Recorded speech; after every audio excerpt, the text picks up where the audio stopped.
Right, good evening, councillors and members of the public and the press attending. It's the full council meeting of BCP Council, 10th of February 2026. I'm Councillor Leslie Dedman, and as chairman of the council, I will be chairing the meeting, and I will be supported by the vice chairman, Councillor Simon Bull. I'm going to set out the housekeeping arrangements for this meeting, and please note that the meeting is being recorded by the council for live and subsequent broadcast, and it will be on the council website for a minimum of 6 months. In order to ensure the meeting is managed effectively, please could everybody follow the ground rules. If you wish to speak, please indicate that you wish to do so by pressing the button on the microphone and then wait for your microphone to turn red before you speak. Where there appears to be a consensus in the meeting for a motion, I will ask if there is any dissension.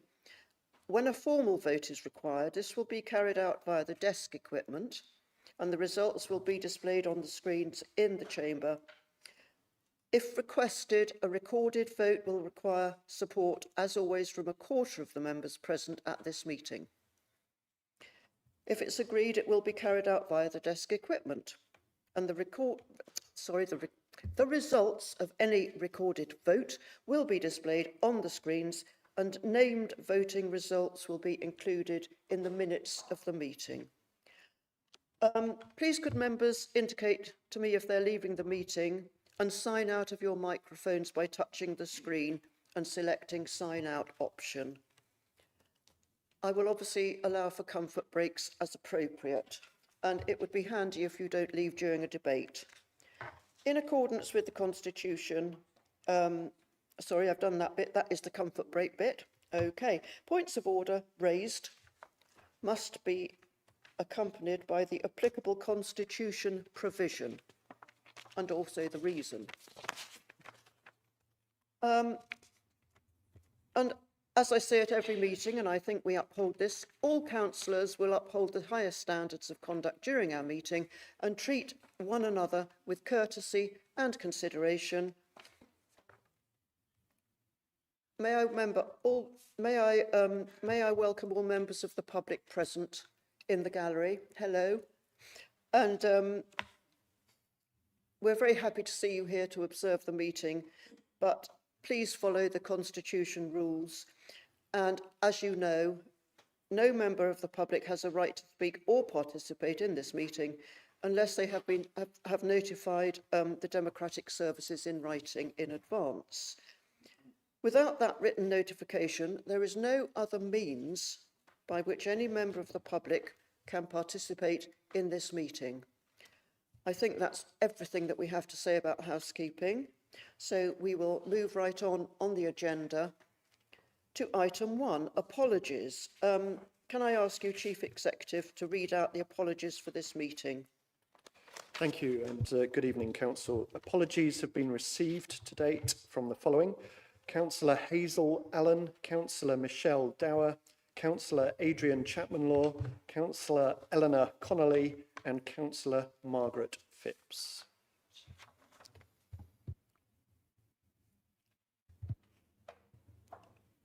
Yes, Councillor Salmon. Oh, can I give apologies for Councillor Kate Salmon? We've had a last-minute babysitting crisis, which has rendered one of us at home. I totally understand. Okay. Anybody else got any apologies that they know of?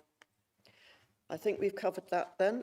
Declarations of interest. Chief Executive, can you report on any declarations received? We have not received any declarations of interest so far, but I'd draw members' attention to that if you are required to make a declaration of interest, you should refer to the flowchart that's set out in the agenda today for your guidance. Councillor Armstrong. Thank you, Chair. I would like to declare a non-pecuniary interest with regards to item 6 on the agenda, and I will withdraw from the meeting at that point. Thank you. Councillor Burton. Yes, thank you, Chair. There's an agenda item about the waste strategy. I've got a non-pecuniary interest because I'm a trustee of a charity called Win on Waste. I don't think it will have any effect on the meeting, but I thought I ought to declare it. Thank you. Councillor Earl. Thank you, Chair. I have two non-pecuniary interests. One is that I'm a volunteer for Win on Waste, as Councillor Burton is a trustee, and I run a local project in my community. The other is that I am the founder and the chair of the management committee of the Branksome and Rossmore Community Fridge, which aims at reducing food waste in our communities by redistributing it. Thank you. Thank you. Councillor Rice. For the previous item, I forgot to mention about Pete Miles's apologies. Thank you, Councillor Rice. Councillor Dove. Thank you. I'd excuse myself from the DSG item, a family member with an EHCP. Thank you. Thank you, Councillor Dove. I think that's... Oh.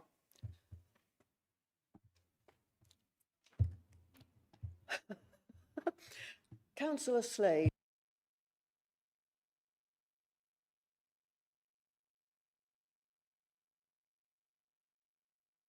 Because if it does, there will be, I would imagine, several of us that will need to leave.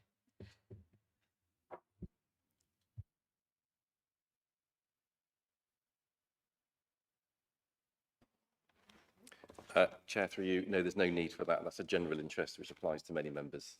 The members who have spoken about specific ones, they've flagged them already. So thank you, but no. Thank you, Councillor Slade and Mr Watson, for clearing that up. Right, where are we on the agenda? Declarations of interest done. Confirmation of the minutes is item 3. Councillors, oh, sorry, Councillor Farr, you've pressed your button. Where are you? Oh, hello, Dwayne, sorry. Thank you, Madam Chairman. It says here with the minutes for council meeting for December the 9th, 2025, council advisor was no question submitted from councillors on this occasion. There was. I submitted questions, but they weren't allowed. Thank you. Thank you, Councillor Farr. Does anybody else have any dissension from the minutes before we agree to pass? Thank you. So I'm going to take that as agreement by consensus. Thank you, Councillor. Right. Agenda item 4, announcements and introductions from the chairman. Now, firstly, it's a very sad item here. It's the death of former Borough of Bournemouth councillor, Councillor Dennis Gritt, who I'm sure many of us knew. I have Councillor Canavan and Councillor Edwards, who will be, I hope, saying a few words in memory of Mr Gritt, and then obviously anybody else who wants to say a few words after that would be very welcome. So, Councillor Canavan, do you wish to speak?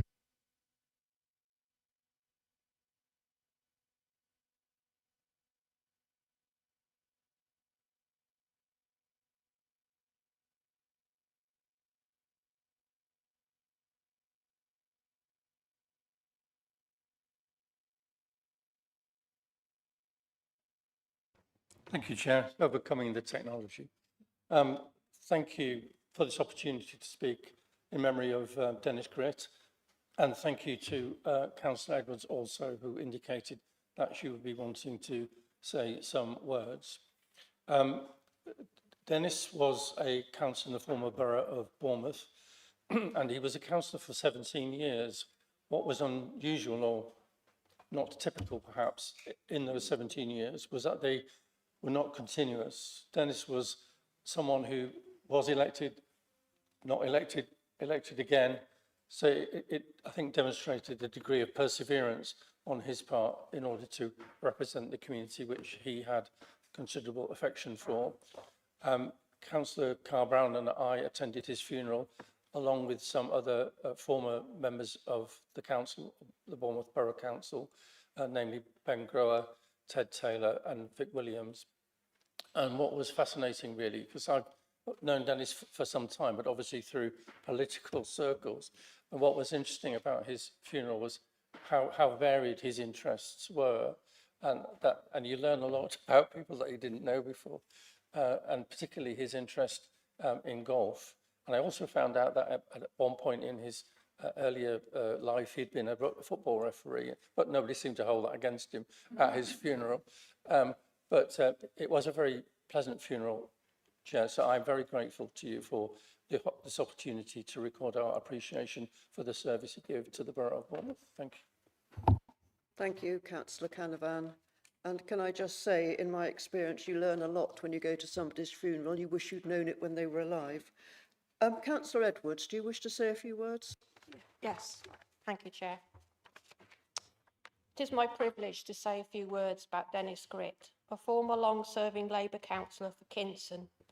He always said it was a great honour to serve the Kinson residents, a role he excelled at with care and passion for 17 years in the former Bournemouth Borough Council. Born 86 years ago in Glenville Road, Ensbury Park, Dennis did his national service in Hong Kong, Singapore, Malaya and Thailand. He returned to Bournemouth where he worked as a telephone engineer. He met his wife Sonia at Kennedy's Builders Merchants in Holdenhurst Road, where he'd been sent to mend the phone line. He cheekily remarked to one of the staff after seeing Sonia they thought he would have a chance with asking her out. He did, and they were married for 60 years. Dennis was father to Andrew and Michelle, granddad to Tessa, Shannon, Ollie and Esme, and great-granddad to Bonnie. His wife Sonia told me he was most proud of being dad, granddad and great-granddad. Dennis was a keen sportsman, refereeing football for adults and under-16s. He was also a member of Westover Rowing Club. He was a beekeeper and loved going on holidays to Scotland and Cornwall on his motorbike. I, of course, knew of Dennis, but only really got to know him as a fellow member of North Bournemouth Crime Prevention Panel. He was an excellent chair, but what I remember most about Dennis is how courteous and professional he was, lending a certain gravitas to whatever he said. Modest, kind, and a true gentleman, he'll be sorely missed. Thank you, Councillor Edwards. Would anybody else wish to say anything? Councillor Edwards, could you turn your mic off, please? Councillor Farquhar. I'd just like to echo these sentiments about Dennis and his passing. I just wanted to share with the Chamber here an amusing anecdote which is attributed to Dennis. He once ran to be the mayor of the Bournemouth Borough. Unfortunately, the vote didn't go his way. He was soundly beaten, but he stood up and quipped with great hilarity that he demanded a recount. So I just wanted to share that little bit of humour within the Chamber, and Dennis is sorely missed. Thank you. Thank you, Councillor. Right, if nobody else wishes to speak, can I ask you to stand for a minute, please? Everybody that can.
Thank you, councillors.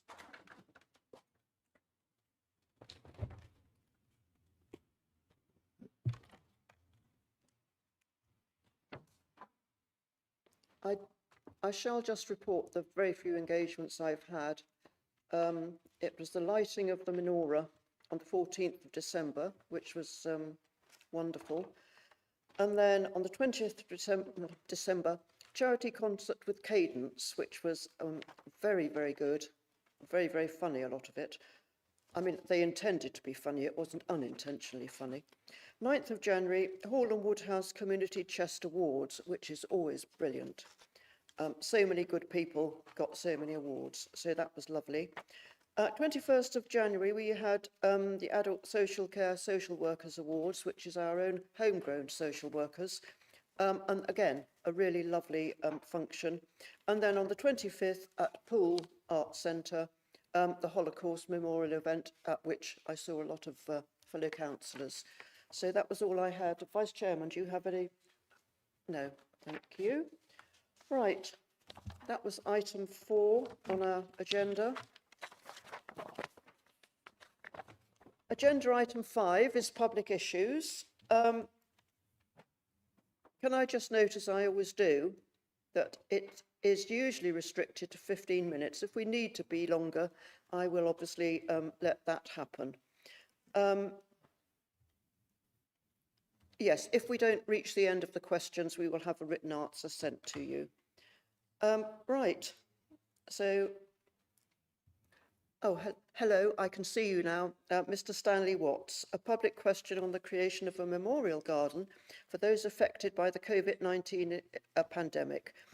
If you'd like to give your question, I think the leader will respond. There we go. Thank you for allowing me to speak, Chair Lady. As someone who would work for the NHS for over 30 years and working through COVID and mindful of many of my colleagues who gave their lives, I am asking the Cabinet member whether BCP can create a memorial garden dedicated to those victims and NHS workers that worked through COVID. Thank you. Leader, I think you're responding. Thank you. Oh, Councillor Moore, thank you.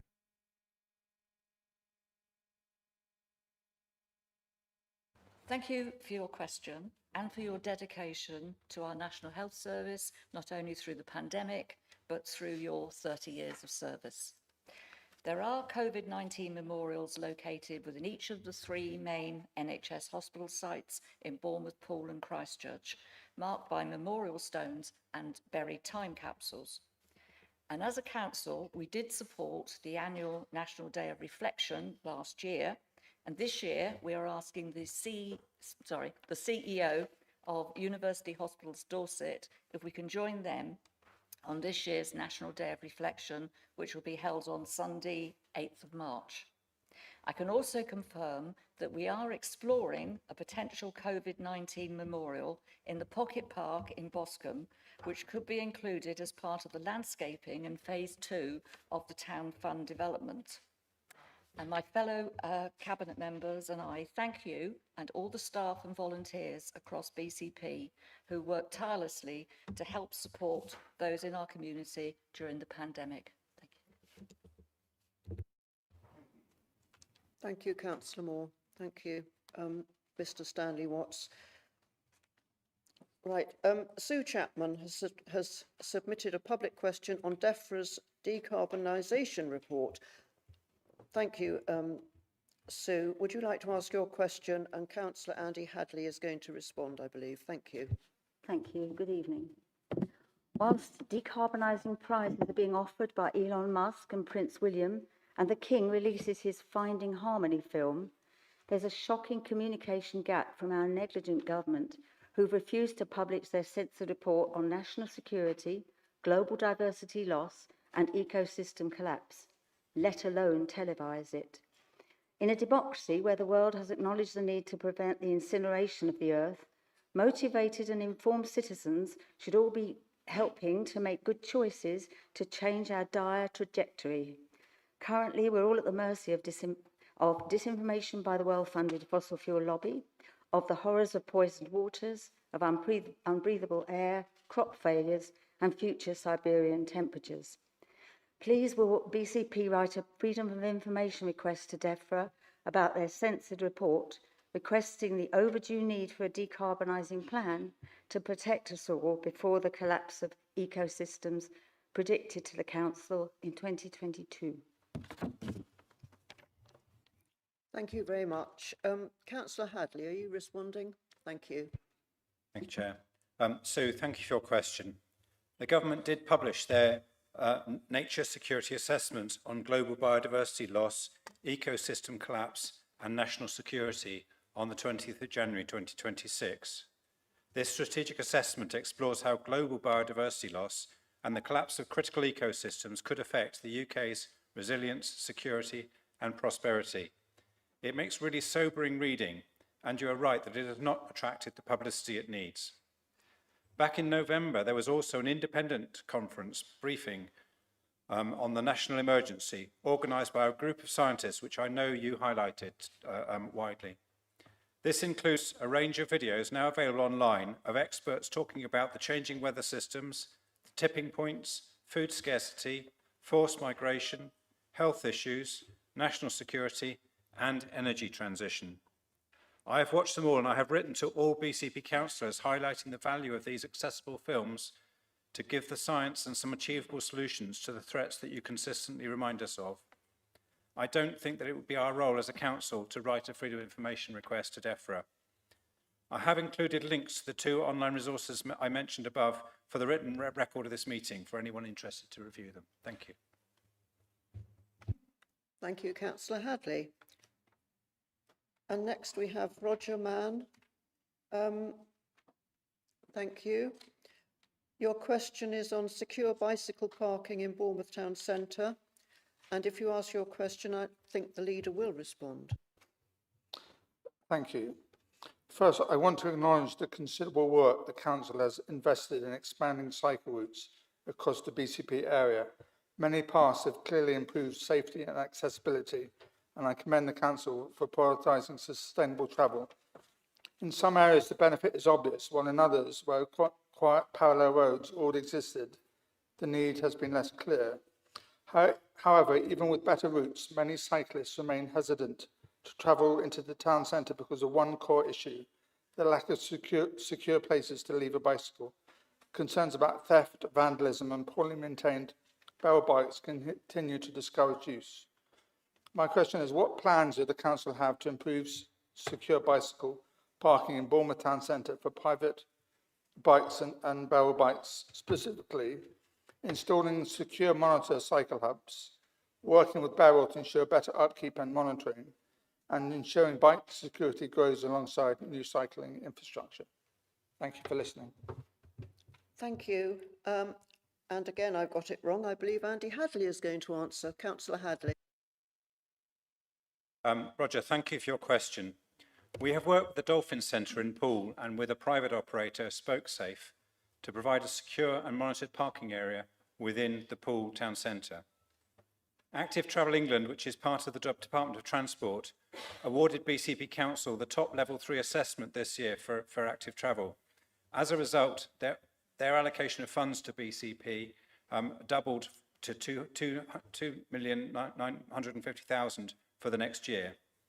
As part of the planning for spending this allocation, we recognise the need, and we intend to invest the increase the secure cycle parking in the town and district centres across BCP. We hold regularly quarterly meetings with the shared bike operator Beryl to monitor their service. There was one I attended this morning. As their devices are permanently on the street, they do suffer from weather and from vandalism. Beryl do reduce the number of bikes and scooters on the street over the winter months and undertake preventative maintenance and respond to faults as advised to them. There is an easy method to report faults through their app. If you feel there are specific issues that are not getting resolved, I'd be happy to take this up with them. I agree that bike security needs to grow alongside the other improvements that you recognise, and I thank you for that. Thank you. Thank you, Councillor Hadley. Right, we now move on to public statements. Susan Stockwell has submitted a statement on the licensing of sex establishments. Would you like to make your statement, please? Thank you, Chair. Taking down the strip club advertising that made Bournemouth look so seedy is starting to tempt businesses back into the town centre, as it looks less like an 80s lad mag. Imagine what booting the sex tourists out completely by refusing to licence them could do to regenerate the town. It's worked in Newquay, Cornwall, and Altrincham in Cheshire. We still have the beaches and the weather. Reclaim the streets for a safe, thriving nightlife, instead of the leering lechers ruining it for everyone at the moment. And the sky's the limit.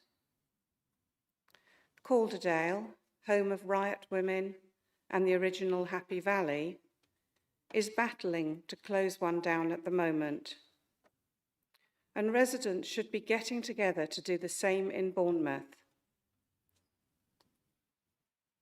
Eyes on the prize for a safe, enjoyable, buzzing nightlife where men and women can meet on an equal footing to party the night away. Thank you very much for that statement. Now we have Daniel Glennon, a statement on the issue of glyphosate use in public spaces. Thank you. Thank you. So I'm returning to the previously raised issue of glyphosate use in public spaces. I appreciate the responses I've had in the past regarding public expectations, cost, and the challenges of alternative solutions. I recognise this is not a straightforward issue. I'd like to refocus today on public health. Research by Pesticide Action Network UK found residues of glyphosate and other cancer-linked pesticides in 8 out of 13 playgrounds tested across the UK. These are places designed for children where families should feel safe. I'm also concerned by recent developments in the scientific evidence base. A paper frequently cited to support the claim that a leading brand name weed killer, whose active ingredient is glyphosate, poses no risk to human health, has now been retracted following serious concerns about its independence.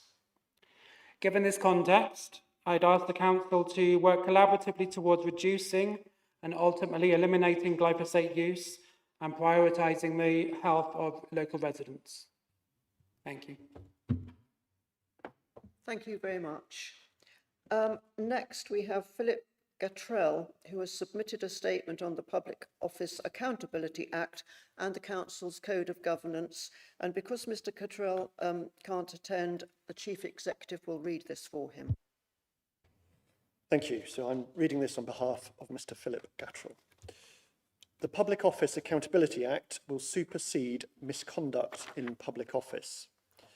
Duties of candour, frankness and transparency in the public interest shall apply at all times to members and officer functions. Breaches and misleading the public can invoke criminal penalties, including imprisonment.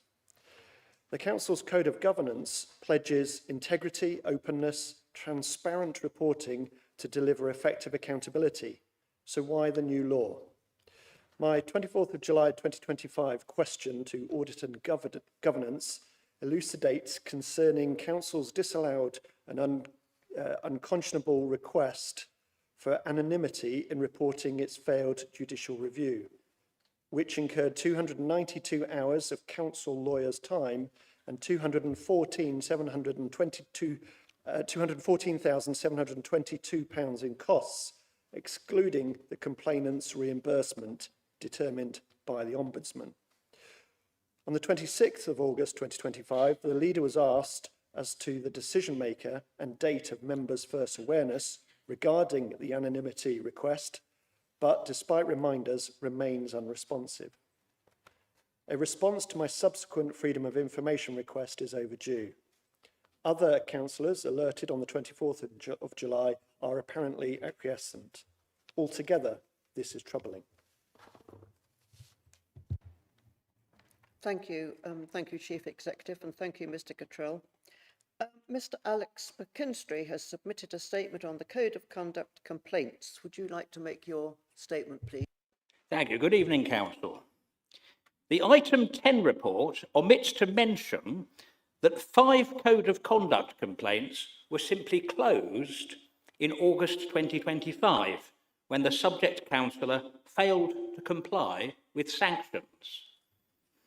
Complainants were invited to leave the matter there or to submit further complaints under Part 8.4 of the Code, non-compliance. That decision was made by officers without prior reference to the Standards Committee, who deplored that action at their subsequent meeting of the 7th of October. The Standards Committee can prevent this recurring by fortifying Part 8 of the Code, which requires cooperation with the committee and a response within 14 days. Any non-cooperation or non-compliance should then be reported to the next council by default and then entered into the minutes as a permanent record. I would incidentally like to thank the overwhelming majority of councillors who do take the Code of Conduct seriously and who undertake their duties with diligence and with integrity. Thank you very much for your statement. We have a statement from Elaine Findlay. Oh, so sorry, Joe. Yes, Councillor, can you Councillor Sam. I'm surprised there wasn't a response to that, and I just wondered, because I did think what Mr. McKinstry... We don't have responses to statements, Joe. I do believe that I'm able to, under the Constitution Part 4D, there are, under Rule 11, motions moved without notice.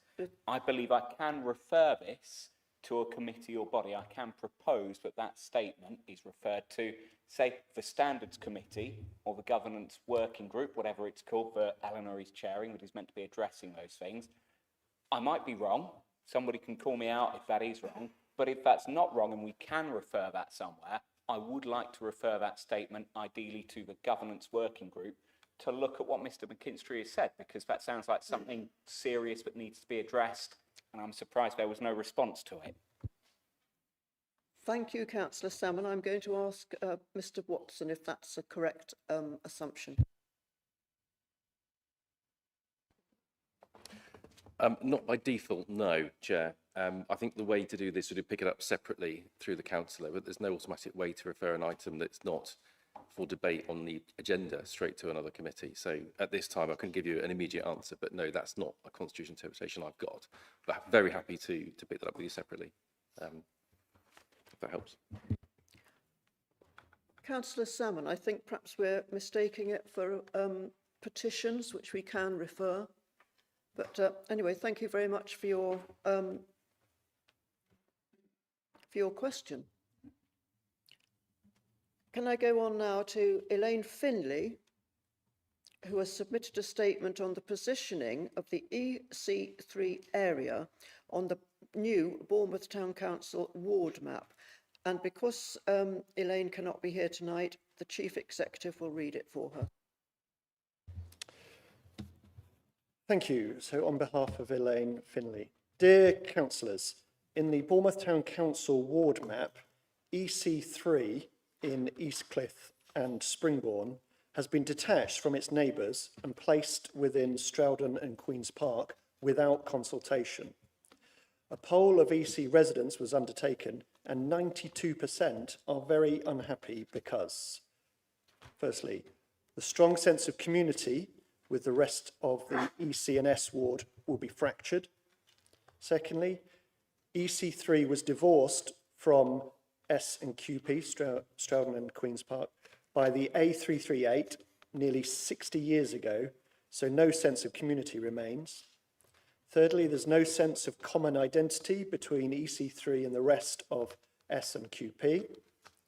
Fourthly, issues in EC and S completely different from those in SQ and P. And the fear is EC3 will be considered a tiny backwater and completely ignored. Please consider the positioning of EC3 as a matter of urgency to ensure the community remains with those with the same issues, ideas and sense of place. The obvious area to move is QP1. This is already in the Queen's Park area and identifies more with that community. Thank you, Chief Executive, and thank you, Elaine Findlay, for that. That comes to the end of the questions and statements. We have no petitions this evening. Right, we move on now to the recommendations from Cabinet and other committees. Council, we're asked to consider the recommendations on your sheets at items 6 to 8C, which will be taken separately as set out in the main and supplementary agendas. Item 6, which was from the Cabinet of 17th of December, minute number 96, dedicated schools grant, high needs expenditure forecast 2025 to 26. Councillor Richard Burton, I believe you're going to move the recommendation, and then Councillor David Brown is going to second. I hope that's right. Thank you, Councillor Burton.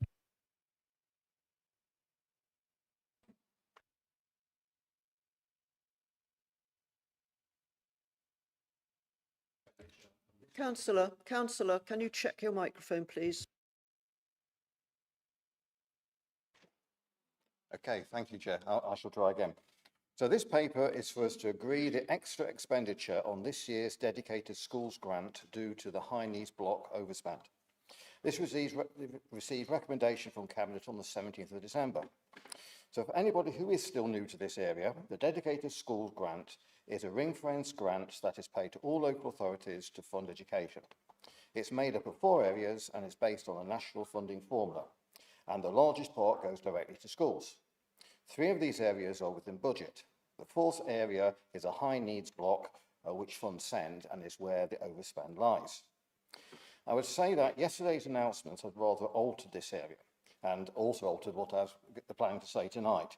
But we must deal with the now and adapt going forward. Until yesterday, we were not allowed to fund council tax, only the grants that we received. Yesterday's announcement about the high needs block deficit might have altered this, in that we have to plan on how we will pay off the rest of the deficit after the announced help by central government. We know that historically the grant hasn't been enough to fund the statutory need. You will all remember that this follows on from a similar situation last year. Last year it was 16.5 million overspend, this year it is 14.3 million pound. The arrangements have resulted in a very combative system between families, schools and the local authority. In BCP, we have worked hard to make the system much more supportive and collaborative. You will all have seen the Ofsted CQC inspection report published last Friday, which highlights the improvements and agrees with our analysis of where to make further improvements. However, you can see in the paper that the outcome is a cumulative deficit of the 31st of March 26 is projected to be about 183.1 million. As I said, we're not alone here. Hampshire has already passed the 312 million. Our next door neighbour in Dorset has passed 146 million, and that's with them entering the safety valve agreement with the extra funding that went with it. I thought I'd mention that safety valve before anybody else does. You will notice that the rate of EHCPs for 10,000 pupils has increased in BCP from significantly below the South West and England average to nearly equal to and above. You'll also notice that it's still, however, below our statistical neighbours. Yesterday's announcement does mean that what we're being asked in this paper is easier for us all to agree, as the 14.3 million increase would be added to the deficit and 90% of this will be paid off by central government. That is as long as we manage to fulfil the criteria, as the local authority must develop and submit to the DfE a local SEND reform plan to access the grant, meeting the yet unknown criteria. Coming back to what I'm asking its approval is the 14.3 million increase in the 25-26 high needs budget to fund the extra spending in SEND, and requests the implementation of the deficit management measures in the report. Thank you, Chair. Thank you, Councillor Burton. Do you have a seconder? I believe David Brown is going to. Yes, happy to second, Chair, and reserve my right to speak.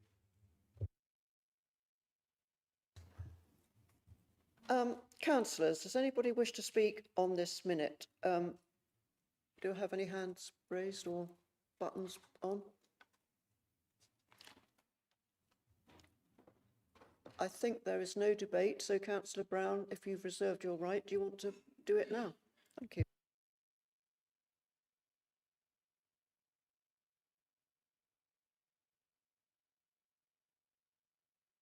Councillor Brown, you don't want to speak? All right, hold your horses. Councillor Butt, you want to speak to this one, do you? Thank you, Councillor Burton, for that explanation. It's very helpful that people better understand how the Send budget works and the fact that it's ring-fenced and got nothing to do with council tax, so council taxpayers aren't paying for it directly. But what is Plan B? There, you talked about the DSG and the requirement for there to be a plan as to how the present problems are overcome. So have we thought about Plan B? What are the thoughts about Plan B? What might that be? What are the options? If they're available now, I'm sure the public would like to know them. So if we could know what Plan B is. Thank you. Thank you, Councillor Butt. Councillor Burton, do you wish to reply to that?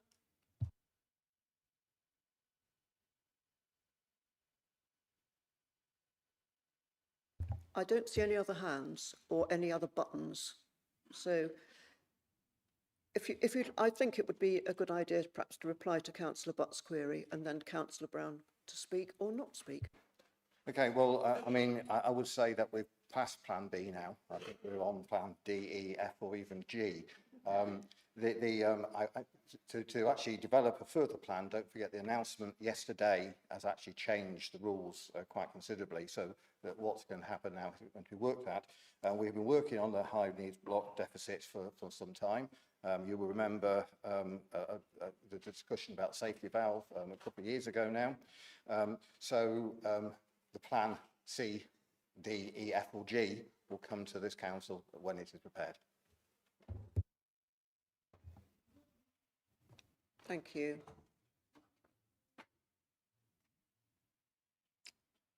Councillor Butt, are you wishing to respond? Don't normally get two bites of this cherry in debate.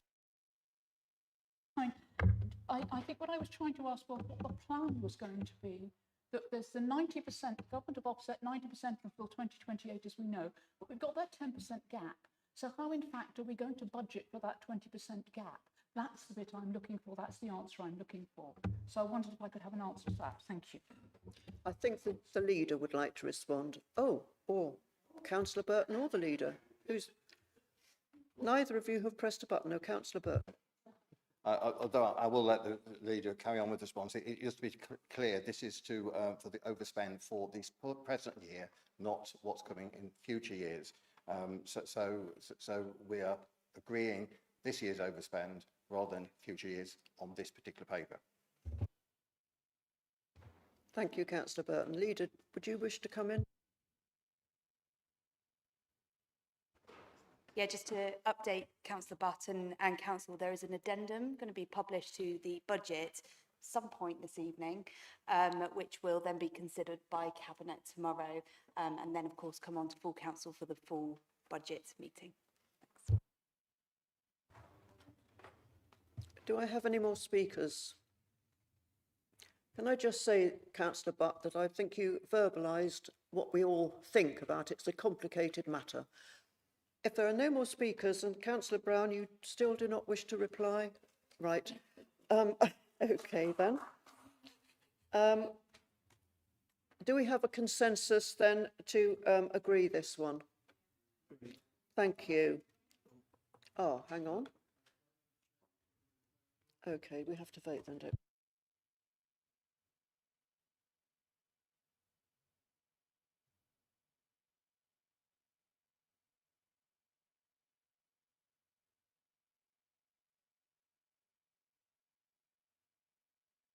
Councillor Beasley.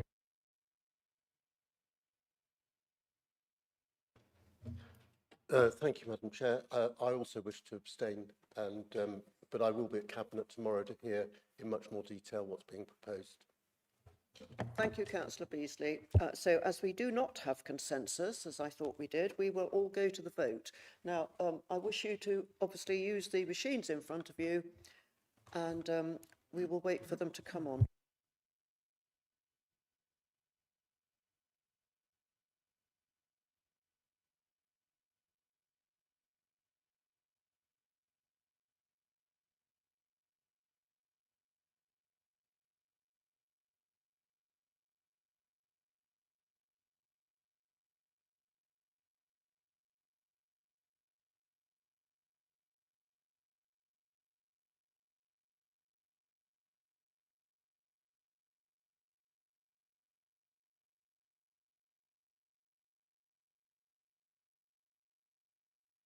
Has everybody voted now? Yes, thank you.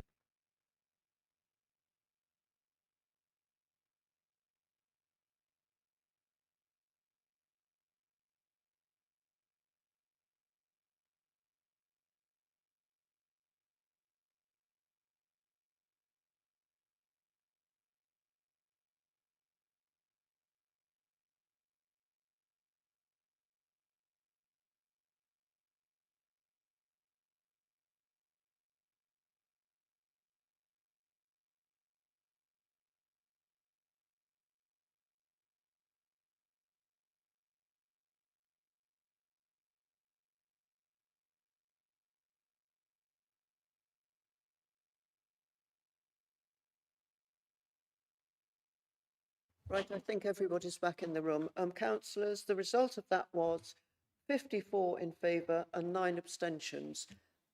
I'm a bit baffled because when I said, do we have consensus, nobody waved their hand and said no. So I shouldn't really ask, perhaps next time. Or did you? Okay, everybody ready to move on?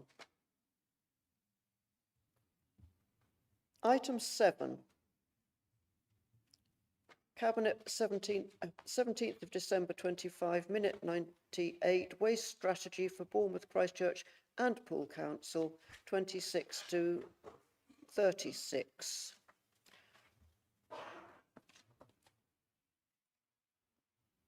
Councillor Hadley, I understand you're going to move the recommendations and that the leader will second. And can I just say that I believe there are requests for taking these all separately. So when we come to that, can we do that? Councillor Slade, you want to speak? Presumably after it's been introduced. I'm sorry, Councillor Slade, I couldn't catch that. Presumably after it's been introduced. I've just putting myself on the list to speak. Super efficient. I know. She was too keen. Yes, thank you, Councillor Slade. I think there's a jumping the gun a bit there, but okay. So can I go back to Councillor Hadley, who is to introduce, to move the recommendation? Thank you, Chair. I think things must be different in Westminster. This is the waste strategy for the next 10 years. We need to, there's an awful lot changing at the moment in terms of waste. The simpler recycling reforms, which are anything but simpler, is a national initiative to standardise how we deal with our waste. And it's a time of great uncertainty. And so it's probably the wrong time to be stepping out on new strategies. But there are a number of our waste contracts that are due for renewal. And that is a challenge to us. Because things are changing. So things like glass, for example, the government are looking to return schemes, those that remember Corona bottles, to going back to a scheme where the producer takes back glass. That's a problem because it reduces the value of the rest of the recyclate, because effectively it's one of the elements that can be well used and gets a better price. The strategy tries to lay out what we need to do over the next 10 years. It's very much about the principles, and the detail will follow. We are due to retender, as I said, in 2 years' time, and so we're having to work on that now. We also need to be very mindful of the carbon footprint, how far the waste lorries travel, and where our waste ends up, because although that's dealt with by contractors, by people we contract to take our waste away, we are then responsible for the carbon footprint for that, and therefore have to record it. And it's also about waste reduction, trying to reduce the amount of waste going in the first place and improving our recycling rates. And government has set a target of 65% by 2035 of waste to be recycled. We're currently on 43.9%. About half of the waste in a normal, in the residual waste bin is actually recyclable, and 38% is actually food waste. So an important element of that is obviously to roll out food waste where we haven't got it already. That's in Poole, and it's also in flats across Bournemouth and Poole. So that's the principle of the reform. We put out a consultation and we had 312 responses. Those were mostly in agreement with the strategy and supportive of it, but there were concerns raised and concerns about keeping things simple, which is important. The ability to rehome, repair and repurpose items. We have the New to You store. When we took back the Christchurch recycling service, that ceased to be able to just pick things up back at the tip. And that was about circulation and keeping that recycling centre moving. It was felt to be a better thing from a health and safety perspective. But it's, the public miss it, and we recognise that. There was opposition to the use of incineration as a part of the waste stream. That is being pushed nationally, energy from waste, and it's something that obviously there are local concerns about, particularly a local incineration, as there are frankly in Dorset and Wiltshire and Somerset and almost everywhere else where there's an incinerator in place or proposed. I mentioned the inconsistency of service, especially food recycling, and that's something that the boxes are already rolling out in Poole for a go live on the 6th of April for the Poole area and for flats. And access to recycling centres without booking. That was a decision we consciously took not to implement a booking system at our recycling centres. Dorset did, and they've had a lot of concerns by residents about that. But it was something that was proposed to us as Cabinet, and we said, no, we really don't want to do that. So the third element of the recommendation is about batteries on bin lorries. We have had a number of fires on our bin lorries. There were two. Councillor Hadley, sorry. The Chief Exec has just pointed out that you're 55 minutes, 56, 57 over your 3 minutes. So are you going to wind up any time? Well, I'll wind up now and take any questions that need to be raised. Thank you.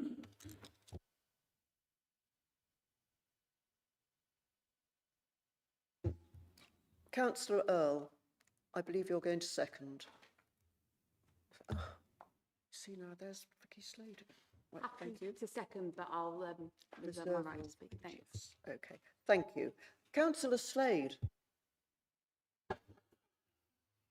Thank you, Chair. It's very loud, isn't it? I do welcome the waste strategy, and I think the results of the consultation are really interesting, in particular the willingness of people to recycle more, use the deposit return scheme when it comes in next year, and for those of us in Poole finally getting access to food waste collections, which I very much welcome, and our bin has arrived.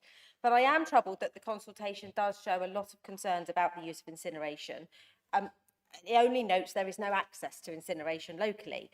And I wonder if that's because during the period the waste strategy was being produced, there was a live planning application going through at the time, and perhaps making it difficult for the council to say more.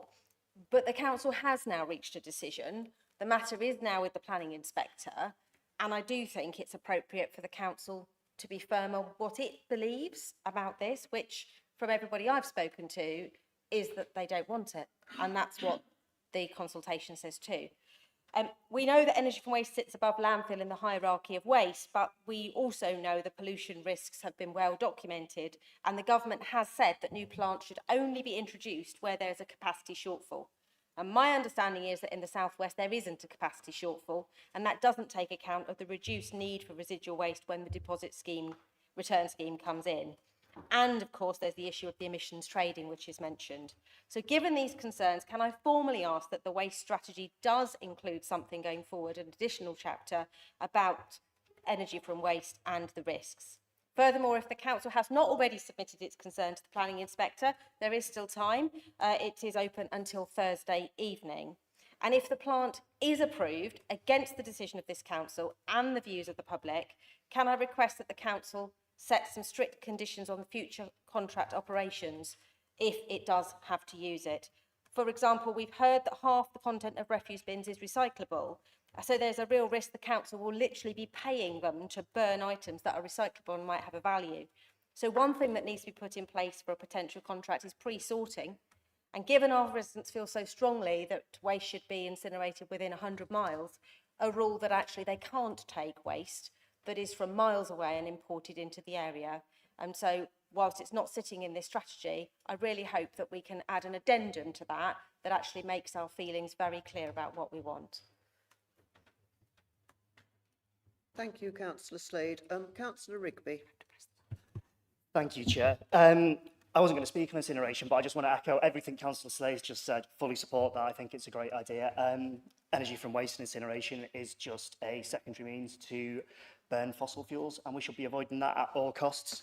But what I actually wanted to speak about, and I've now got a bit more time, is item C, which on this, recommendation C. So this came to Environment and Place Overview and Scrutiny, where we had a really good debate on this, and we gave some recommendations to Cabinet. And we gave 3, 2 of which were accepted and adopted into the plan. And a third one was about supporting the removal of the curbside battery collections, but with the caveat that the council would work with local businesses to introduce more spaces where batteries could be recycled and deposited. And examples of this would be working with pubs to make sure that vapes were safely disposed. During that debate, it did come up about the fires which had happened on the bin lorries and also at the depots as well.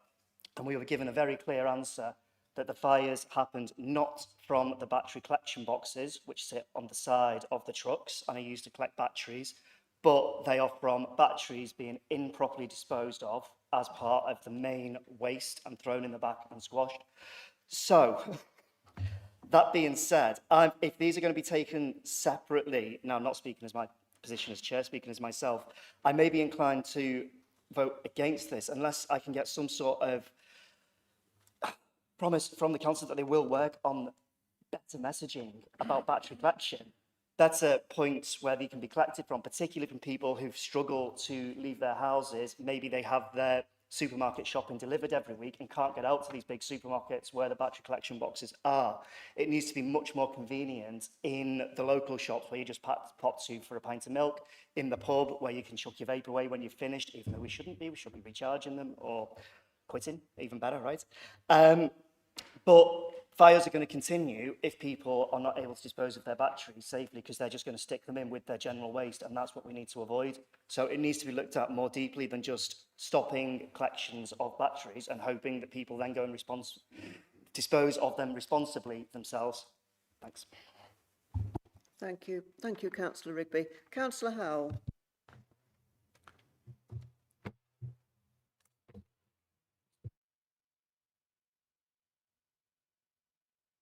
Working, yeah. Okay. Yeah, I was a bit disturbed by this, and I picked it up in reading, but I'm very surprised about Councillor Rigby's statement that the actual fires are being caused by batteries that are in the black bin. That's what I picked up. Is that correct? Yeah. So if that is the case, then this paper doesn't make sense in relation to this item. Because if you take away the service where people are putting batteries on top of their bin and they're being stored on the outside, a proportion of those people are just going to throw those batteries into their black bin, possibly, and make the situation worse. So, and I'd certainly, until this paper came forward, I didn't even know that you could leave those batteries on top of your bin, and I've never seen the batteries left on any bins on the collection days that I've seen. So I suspect there's an awful lot of people didn't know this service existed, and perhaps the answer is, as Councillor Rigby said, better communication before we take it away as a service.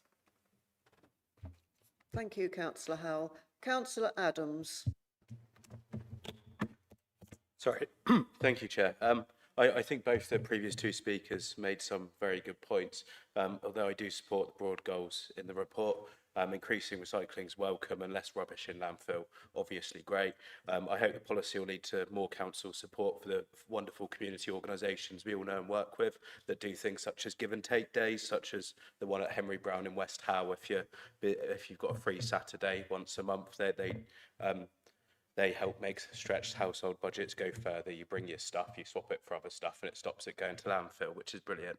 I think the one thing I'm concerned about in the policy, and it's for that reason I'm not sure I'll be able to support it, is the review of the frequency of rubbish collections. It says initial modelling suggests by collecting your rubbish less often, 3 or even 4 weekly, then we would increase our recycling rate by a few percent. I don't think that's what our residents want, and I worry that it will just be brought in by the back door. So it's for that reason I have some quite real concerns.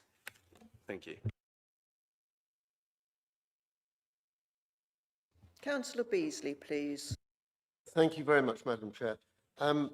I welcome this strategy at a number of levels, not least, as we've already heard, because the food recycling is being expanded across the whole of BCP, and for me that's long overdue.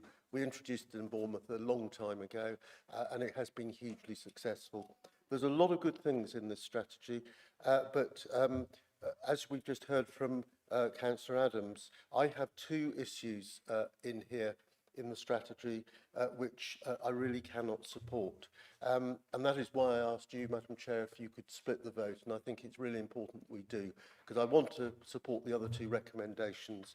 And the two I'm concerned about are on page 58 at 4.5, the twin stream recycling service. I appreciate that it isn't actually sounding terribly supportive of it, but it is a route down which we must be resistant, I think, because to roll out such a programme has proved hugely contentious elsewhere, and in a town with so many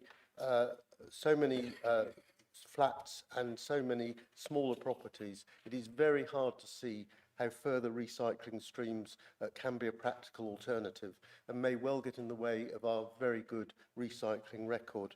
But the one of greatest concern to me is at 4.3, reviewing the frequency of rubbish collections.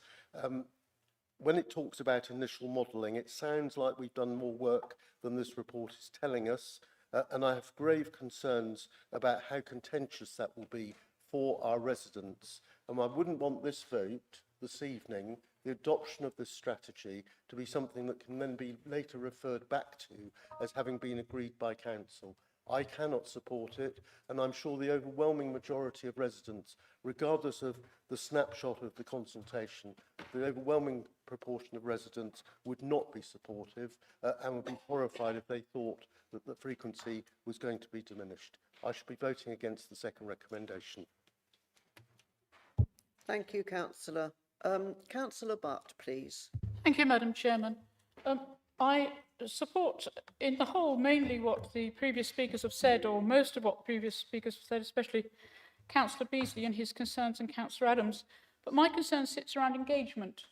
And I'm rather disappointed, I think we're all perhaps a little disappointed that out of our electorate we received some 312 responses.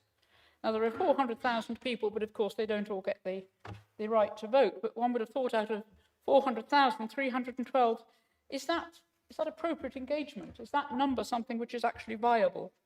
As a good example of this, of course, is the town and parish councils, where about 900 people responded in the consultation, and up to about 75% of them said they were not interested, and yet the converse was applied. And yet out of 312 responses, they come to these conclusions with regard to all the questions, and it seems to be a goer. So I just wondered whether engagement was thought to be suitable with regard to number. Thank you, Madam Chairman. Thank you, Councillor Butt. Councillor Keddy.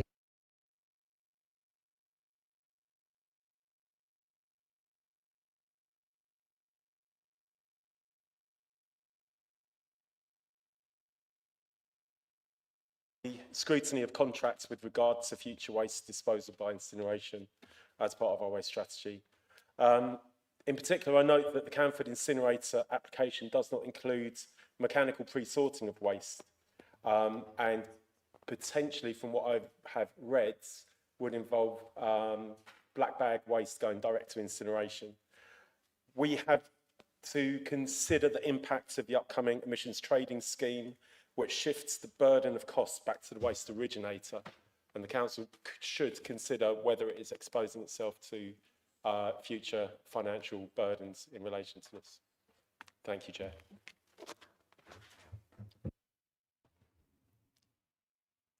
Councillor Burton, please. Yes, thank you, Chair. I wasn't going to speak on this either, but there's been some really interesting points raised here.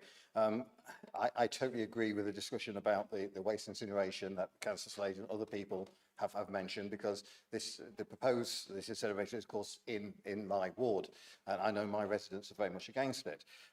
This is a bit of a tension here, though, isn't there? Because the waste we produce, if we produce a lot of waste, something has to happen to it. I don't want it to be incinerated. I don't want it to go to landfill. In fact, I would really like people to produce less waste.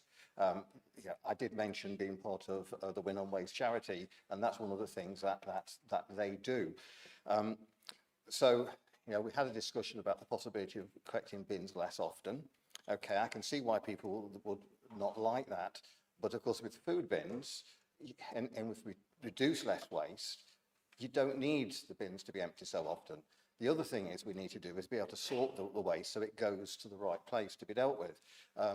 We mentioned that the batteries, and the batteries are an interesting one because, again, I've talked to a lot of people about those because they come along to my sessions with batteries and saying, okay, do you take them? And I have to say, no, we don't take them. Okay, and then some people say, oh, you can put them in the blue recycling bin. And I have to say, oh, no, you can't put them in the blue recycling bin.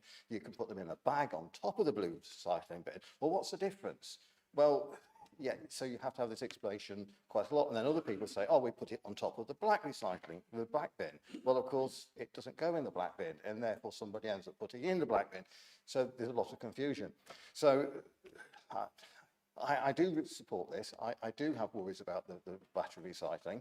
I do think we've got to make it clearer for people. And I think partly we as councillors can do that by spreading the message of what we do and message of how we can produce less waste. Thank you, Chair. Thank you, Councillor Burton. Councillor Earl, do you wish to speak now before Councillor Hadley sums up? Yeah, happy to add a few points to that.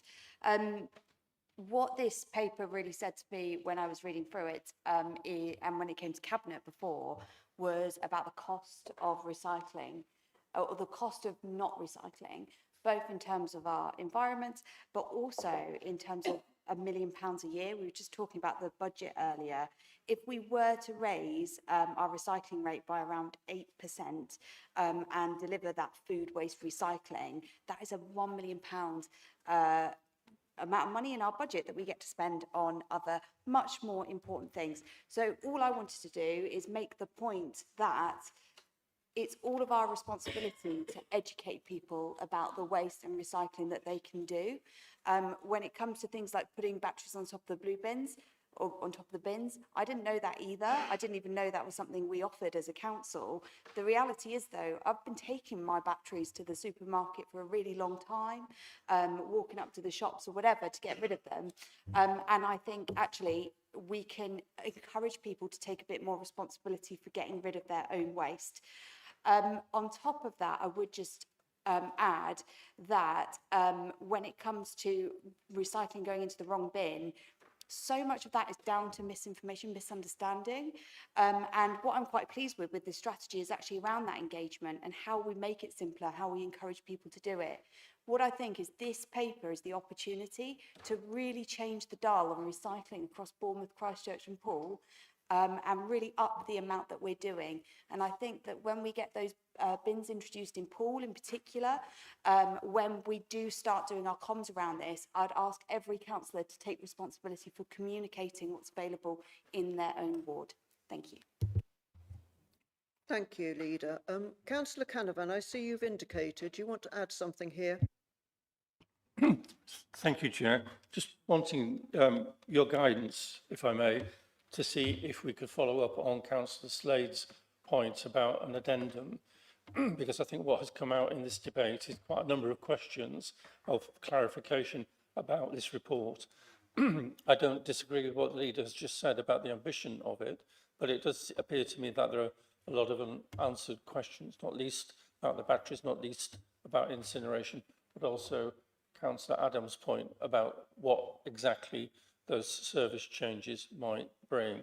So I'm just wondering whether there was there's a possibility of somehow moving some kind of amendment to this, or because I don't really want to oppose it, because I think this direction of travel is right, but I think there's a lot of work still to do, not least to explain all of this to the public, whether we can actually agree some kind of addendum, or the principle of agreeing an addendum, in order to answer the questions that have come up in this debate. Thank you.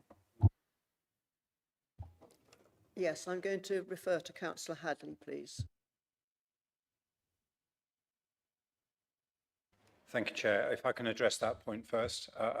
There is a waste strategy working group which has met only once, but the intention is for that to carry on meeting or to meet to address exactly that. The detail beyond this is a 10-year strategy, and I think some of that will come through. I'll try and be as quick as I can in answering the questions, and again, maybe that will give people some assurance. There are two processes in what Councillor Said was raising. One is the planning process about the waste plant at Merley, and that may accept rubbish from elsewhere. So even if we don't contract with them, they will potentially contract with others. We can certainly look at what restrictions we put in our contract with them, but they may have restrictions elsewhere. But the pre-sorting is a concern, as you raised and somebody else raised, in terms of how do we make sure that recycling comes out of that, if at all possible. But the issue that was raised about that balance between stuff moving a long way and sorting our own waste is also an issue. In terms of the batteries, I'm sorry, I ran out of time on that. Absolutely, the letting people know, I think it's been demonstrated actually from the debate tonight, that members aren't aware, a lot of the public are not aware, it's not a very well used service, and rather than promoting the service, we should be promoting the fact that every outlet that sells more than about one battery a day has to provide a recycling service. They have to be able to take the batteries back. So all the supermarkets should be taking them back, and any retailer that's selling more than just a few batteries should be taking them back. So a lot of retailers do, but there's also a website called recyclenow.com, and that, for whatever types of waste you've got, if you want to look at whether you can recycle it, you put in your postcode and it tells you what's available near to you. So that's the sort of measure we can support and route in. And I think, one of the challenges is that people do put the bags on top, and other people come and think they're being helpful by putting them inside the bag, inside the bin. And it's the bigger batteries, it's the batteries on small appliances, on power tools. They're actually the ones that are causing the fire. They get crushed and then the chemicals come out. So it's not really the little batteries. The little batteries is more about chemicals in the waste. The give and take days that Councillor Adam mentioned, great idea. I remember when we had jumble sales, everywhere used jumble sales, and that was a real way of recycling. We've moved on from that, but the idea of having the opportunity for people to exchange directly with other people that need stuff, and as long as the stuff can get left on the pavement, but leaving it where you can for other people to help themselves to, it's something I do all the time.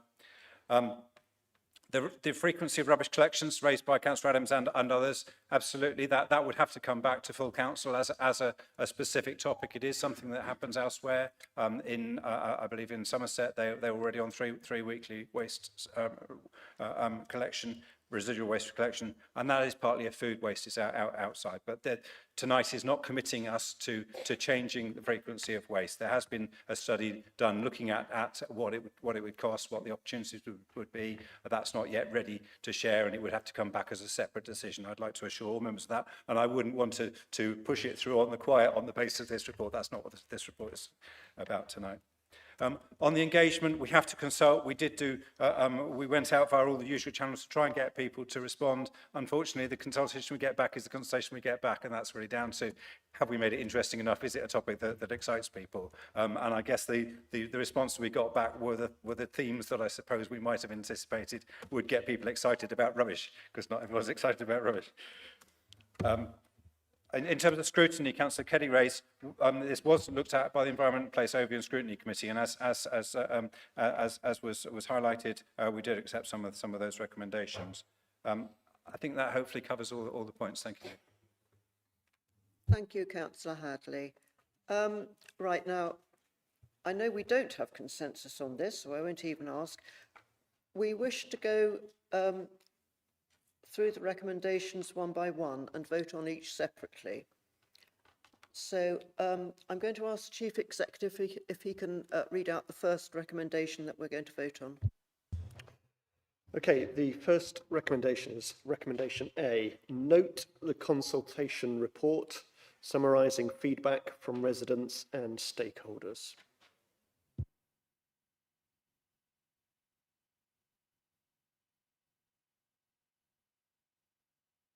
Councillors, would we have consensus on this one at least? That's agreed. Right. Number 2. Recommendation B. Adopt the waste strategy for BCP Council 2026 to 2036, including the additional wording for paragraphs 5.1 and 5.2 as recommended by the Environment and Place Overview and Scrutiny Committee. No consensus on this one, I believe. Right, so members, we need to vote, please.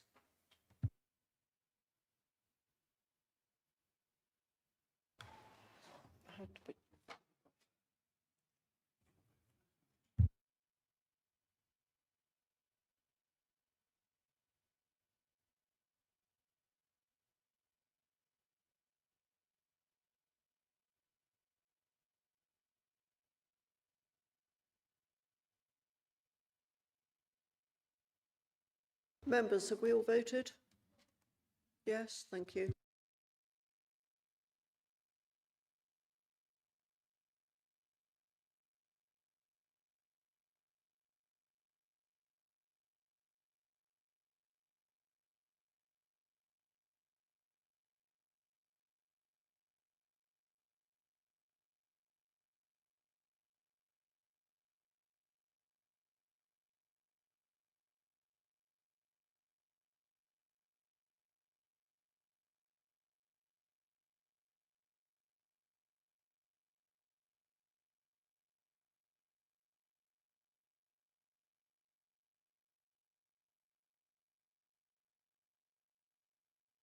Councillor Beasley.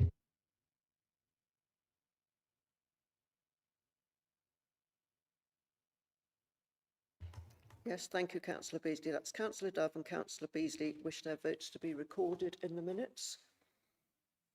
And Chief Executive, I've lost the track of the vote now. Can you remind me? In terms of the result? Yes.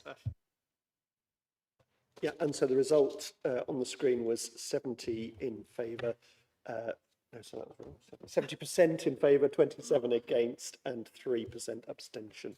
The actual numbers will be available. Right. Thank you, members. Now, number C. Oh, Councillor.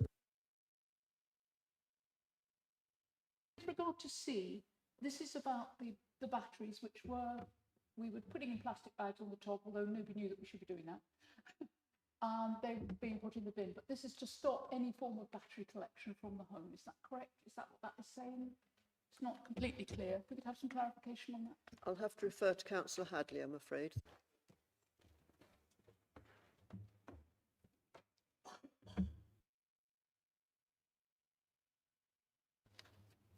Thank you. Yes, that would be to stop the collection of batteries on the lorries at all. So it is to request that people take them back to dispose of elsewhere. Right, thank you, members. I think that's clear enough. Can we vote on that one then? Do you want to read back?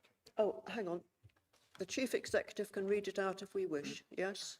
Yes, please. Okay, so the wording is recommendation C. Approve the following service change to progress supporting the actions set out in the waste strategy. And that service change is removal of current separate curbside battery collections where household batteries are collected in a clear bag placed on top of the curbside recycling bin. Right, thank you, members. Let's vote on that one.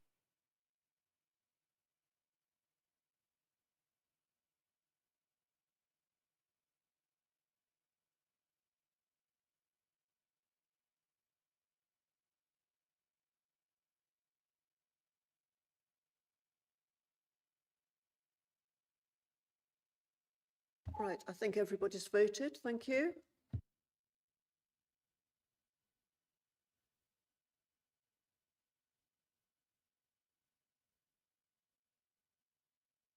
As you see on the screen, 70%, 24 and 6.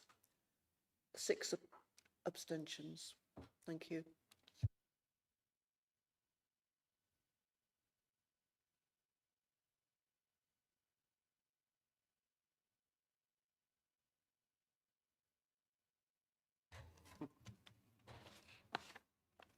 Is that finished with that?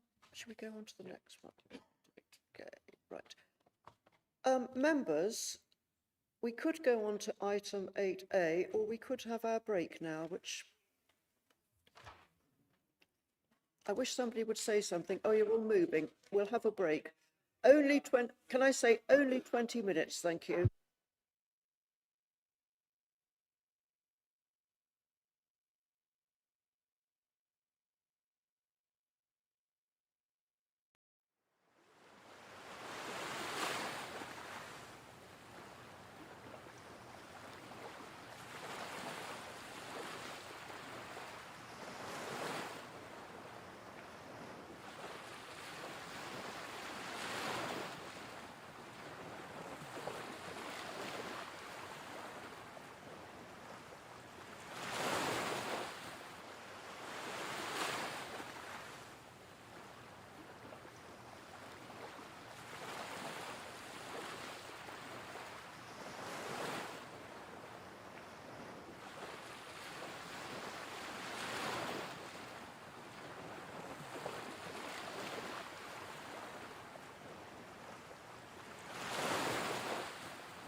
Right, thank you, members. I think we're all back now.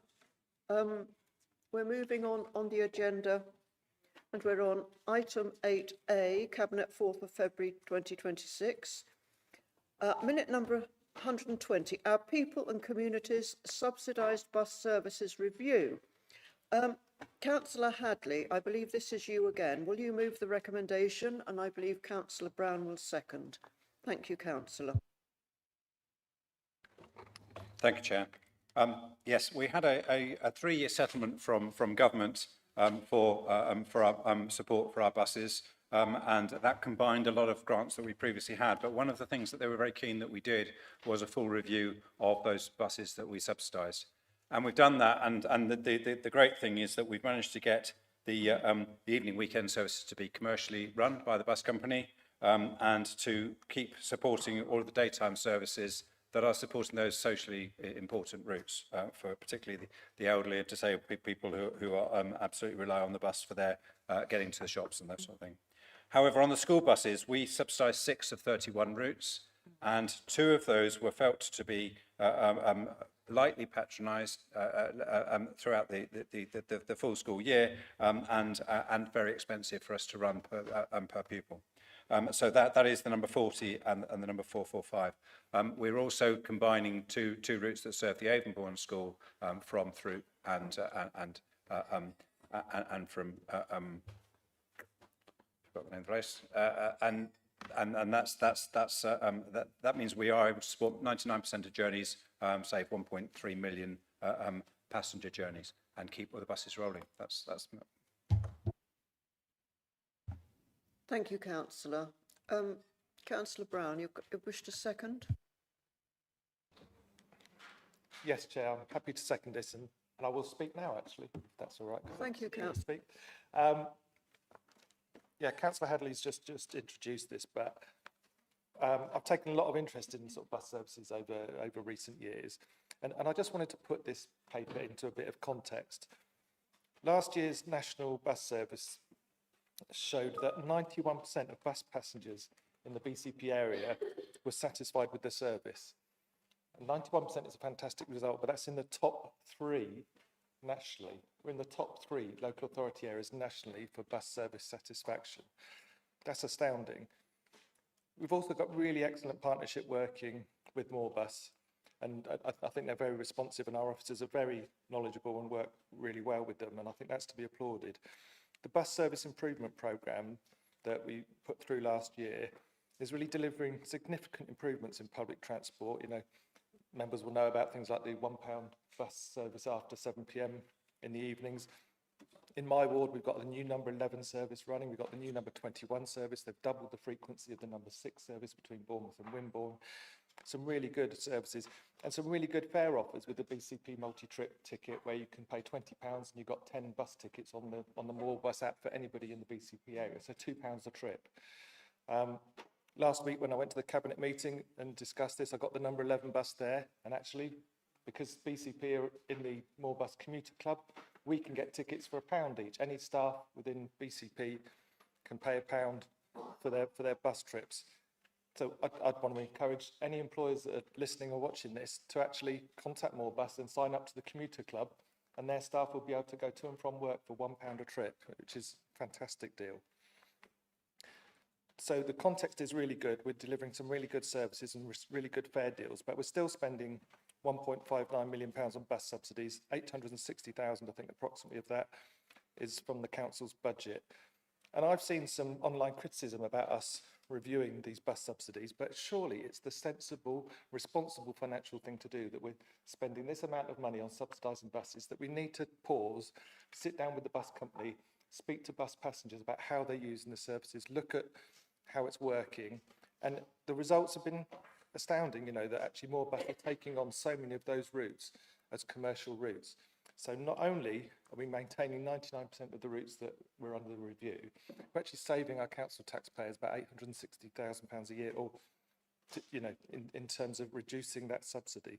So this is an absolutely win-win. I think it's a fantastic piece of work that we've done. It was the responsible financial thing to do. We've managed to maintain the services. I mean, in my in my area, there's some Monday to Saturday services, there's evening services and Sunday services which are being maintained and taken on.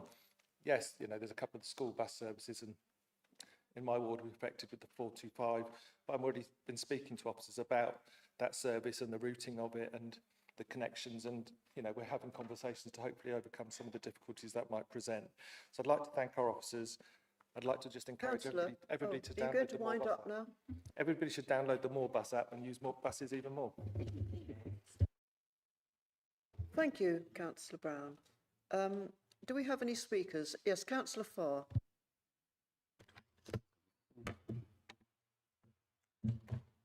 Thank you, Madam Chair. Having campaigned and started a petition to save the 36 routes, which serves residents of Kinston and West Howe, I'm pleased to hear that this much dependent routes will continue. I personally use this route to travel into Bournemouth and attend meetings here, and long may it continue. Thank you. Councillor. Thank you. Councillor Trent. Thank you, Chair. I welcome this report. I actually welcome it with a huge sigh of relief, because I had feared the worst, and there's something chattering in the background somewhere. But I was particularly relieved. I was relieved about the 36, but I was particularly relieved about the 7A, B and C. And I would recommend anyone who lives in the area north of Ashley Road to actually take one of those buses and see the range of people that use it.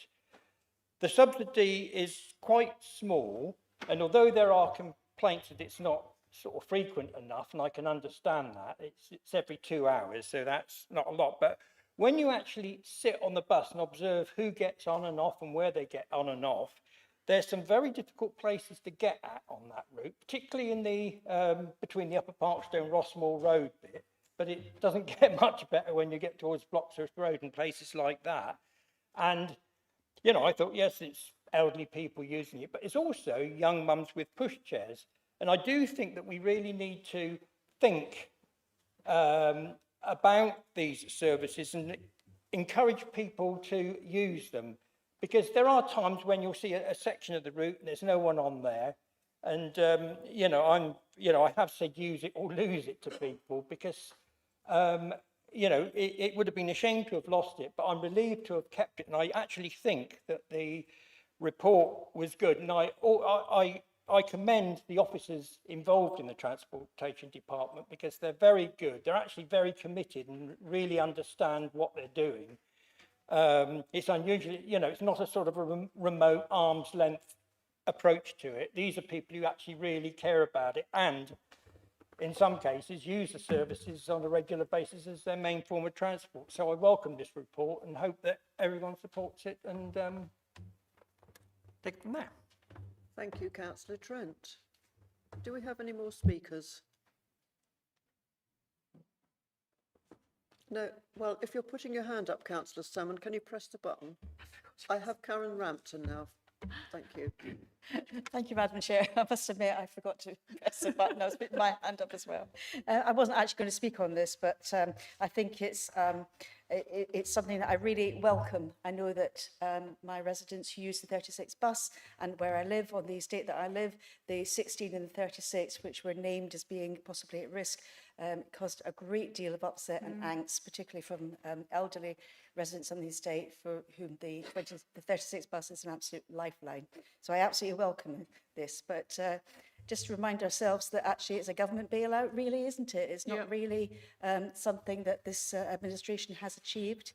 Having said that, I do think it is something that I'm going to support, and I do support as well that I see that the bus company is going to issue smart cards for children to use the buses. And I know I sound like a broken record when I say on appeals committee we're always really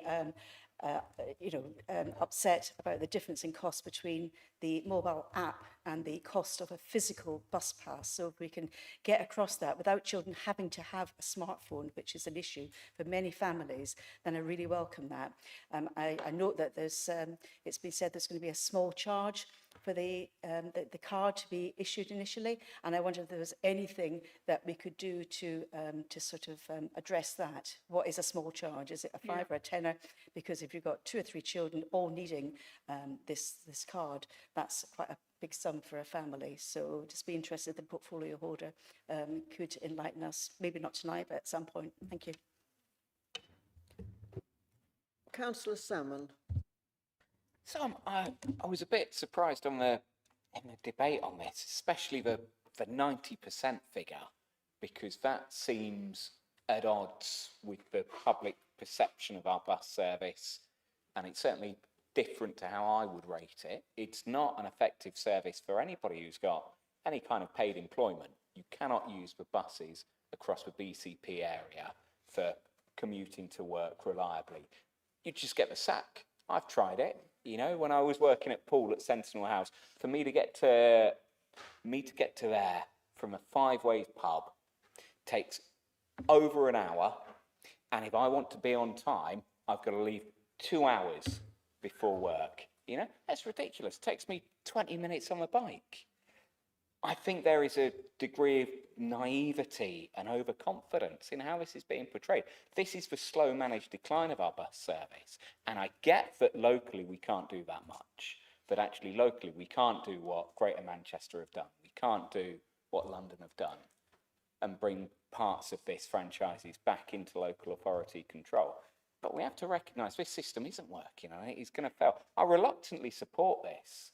But this is the slow managed decline of our public transport, rather than us sorting anything out or us in the right direction of travel.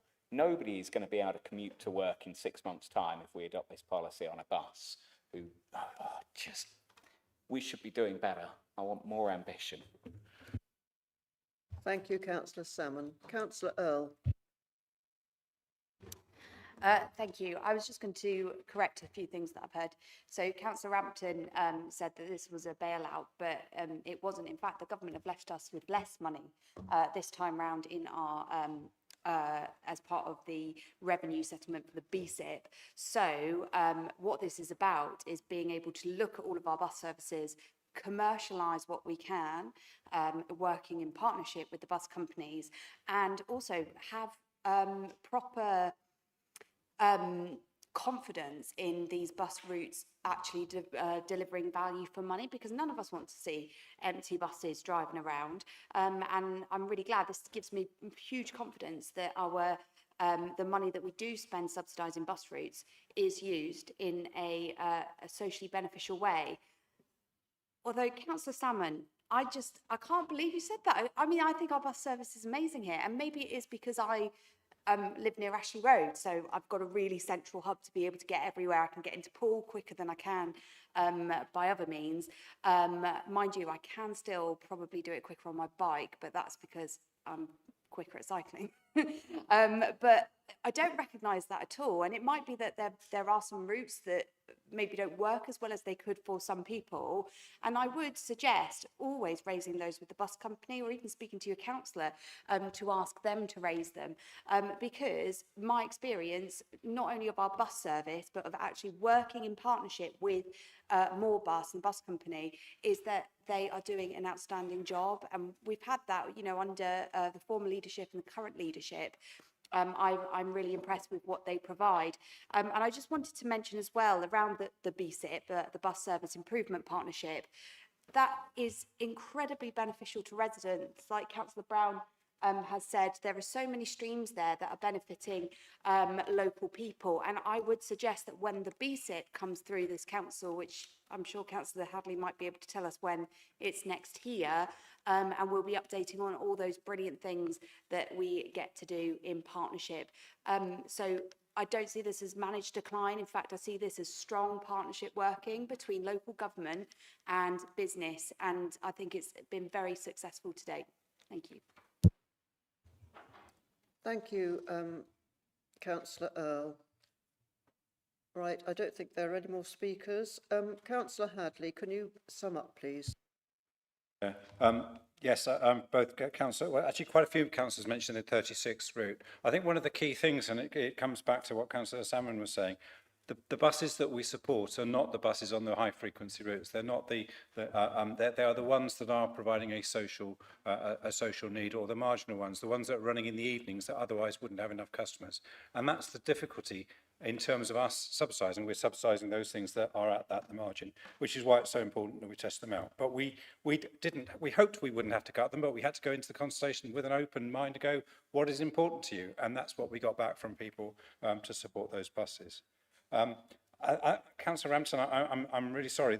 There has been a very strong partnership between us and the bus companies actually originally, but when Yellow Bus failed, More Bus stepped into the breach, and they are regarded in the industry as a really leading bus company. But it was actually Councillor Vicky Slade and I that persuaded them to take smart cars for school children to reduce the price for school children. And then more recently, we went to them and said, we're really sorry, but what we're hearing from schools is that they're saying that phones aren't allowed.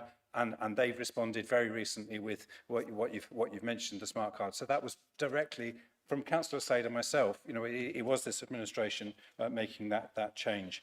It's not about a government bailout. It's about what the strong partnership, which again was referred to by Councillor Trent. We have some excellent officers in this base. One of them used to be a bus driver for Yellow Buses, so he knows it from having driven the buses around the area. He knows where all the pinch points are because he's got stuck in them. I think the other issue with Councillor Salmon is that the other parts of this, which will come back to March Cabinet, I think, to answer the leader's question, is the wider elements of both capital and revenue, the investment we make in bus stops and information boards, but also in bus priority, in trying to help the buses through those congestion areas. There are areas where a little bit of parking can actually hold up all the traffic, but particularly the buses, and that's the case through areas like in Southbourne, in Bargates, in Christchurch, and again, we're working in partnership with them, looking at those problems and fixing them. So we are doing our best, and we're trying to make it as good as we can. Thank you, Councillor. Right. Can I ask if we have consensus on this one? Is anybody not consenting? Right, I think that's a yes then. Thank you. We're going to move on now to item 8B, Cabinet, 4th of February 2026, minute 122, early years mainstream schools funding. Councillor Burton. Yes, thank you. Yes, thank you, Chair. And just before I start, only just sitting here tonight, I've noticed in the title, in the front sheet, there's an "and" missing. So if you're looking at that, it doesn't quite make sense. It's early years and mainstream school funding, as it says in the agenda. I say that because it is in two parts, and I'm dealing with it in two parts. So this is an annual report, and with previous years, it's highly regulated by the Department of Education. The early years single funding formula is with the Schools Forum at the moment. The report says on the 16th of February, but recently it has been postponed until the 23rd of February. In previous years, the consultation, discussions, recommendations at the Schools Forum, it's in preparation for this meeting or for the Cabinet preceding this, have all taken place by now. However, the late announcement from government this year, on the 15th of December, being so close to school holidays, meant that the providers didn't have all the information to respond to the consultation in a satisfactory way. So the early years funding has increased in line with the expanded entitlement for working parents. So the report for the first part asks us to delegate the decision to the corporate director and myself after the recommendations are made from the Schools Forum. The Schools Forum is the body that looks in this and comes up with the recommendations. So back to the mainstream funding formula and a little background. As always, the main factor is pupil numbers. The dip in the pupil numbers is now being felt in secondary schools, a 1.4% dip mentioned in the report. This year, the formula allocates a funding of 293 million to the schools block for the ring-fence dedicated schools grant. Last year it was 285 million, so a 2.8% increase compared with an average inflation of last year of 3.4. So falling numbers mean it's difficult for schools to manage the budget. So we need to agree with the recommendations from the Schools Forum to adopt the funding formula so that the schools get a fair outcome as worked out by the Schools Forum. The discussions were complex and there were so many possible variables and combinations of variables. All the details are in the report, but a fair deal was worked out. The special schools always abstain from voting on this because they don't receive the funding in this way. We always mention the possibility of transferring 0.5% of the schools block into the high needs block, and this decision must be taken each year. The Schools Forum has always been happy to transfer the 0.5% if surplus. As I have just explained, this year there's no surplus, in fact a 0.15 million deficit, so no transfer to the high needs block is included. Any transfer other than this must be agreed by government, and they've made it clear that they would not agree to any such transfer. I think I'll leave it there. Okay, thank you. Do you have a seconder, Councillor Burton?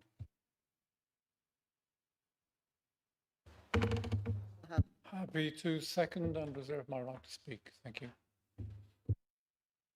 Right, can I just say it does make more sense with the and. Thank you. Do we have any debate on this? In that case, Councillor Hannah, you've reserved your right to now, I think. I will pass. Thank you. Right. Well, Councillor Burton, then, I should ask you to sum up at the end of the debate, which we haven't had. So if you want to say anything else, do, and then we'll hopefully I don't need to, Chair. Thank you. Right, members, do we have consensus to accept this one? Thank you.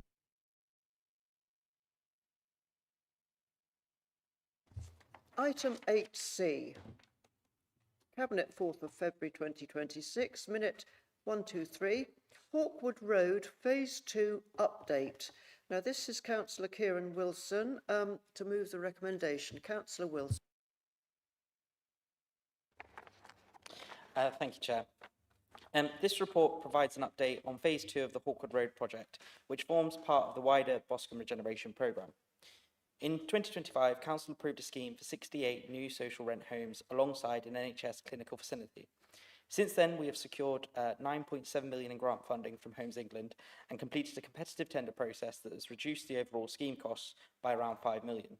The planning consent for the housing element remains unchanged and deliverable. However, despite really constructive engagement and a signed memorandum of understanding, the NHS has not yet been able to finalise the agreement to lease for the ground floor space. Their internal approvals process has taken longer than expected, and as a result, we are now very close to several key grant deadlines.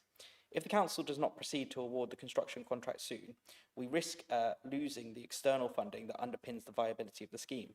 Redesigning the project to become fully residential, the previously approved fallback option, is no longer achievable within the required timelines and would jeopardise grant funding, which is around £70 million in total. The recommendation, therefore, is to proceed with the build contract for the 68 homes and the commercial ground floor space, allowing continued discussions with the NHS. If the NHS ultimately cannot commit, the commercial unit would be marketed more broadly to other users. This approach carries some financial risk, particularly around securing a tenant for the ground floor, but it avoids the greater risk of losing grant funding and ensures the housing delivery programme can stay on track. Importantly, it also preserves the opportunity to bring new services and investment into Boscombe. To summarise, proceeding with this now enables the Council to meet external deadlines, protects significant funding already secured, and keeps the regeneration of Hawkwood Road moving forward. Just a slight amendment to some of the recommendations. I have sent out an email about an hour ago. It's just a few grammatical changes to the recommendations. I don't know if would Council like me to read them out. I'm happy to do so, but it's just to make it clearer who authority will be granted to, because that wasn't clear in the recommendations. So, would you like me to read them out?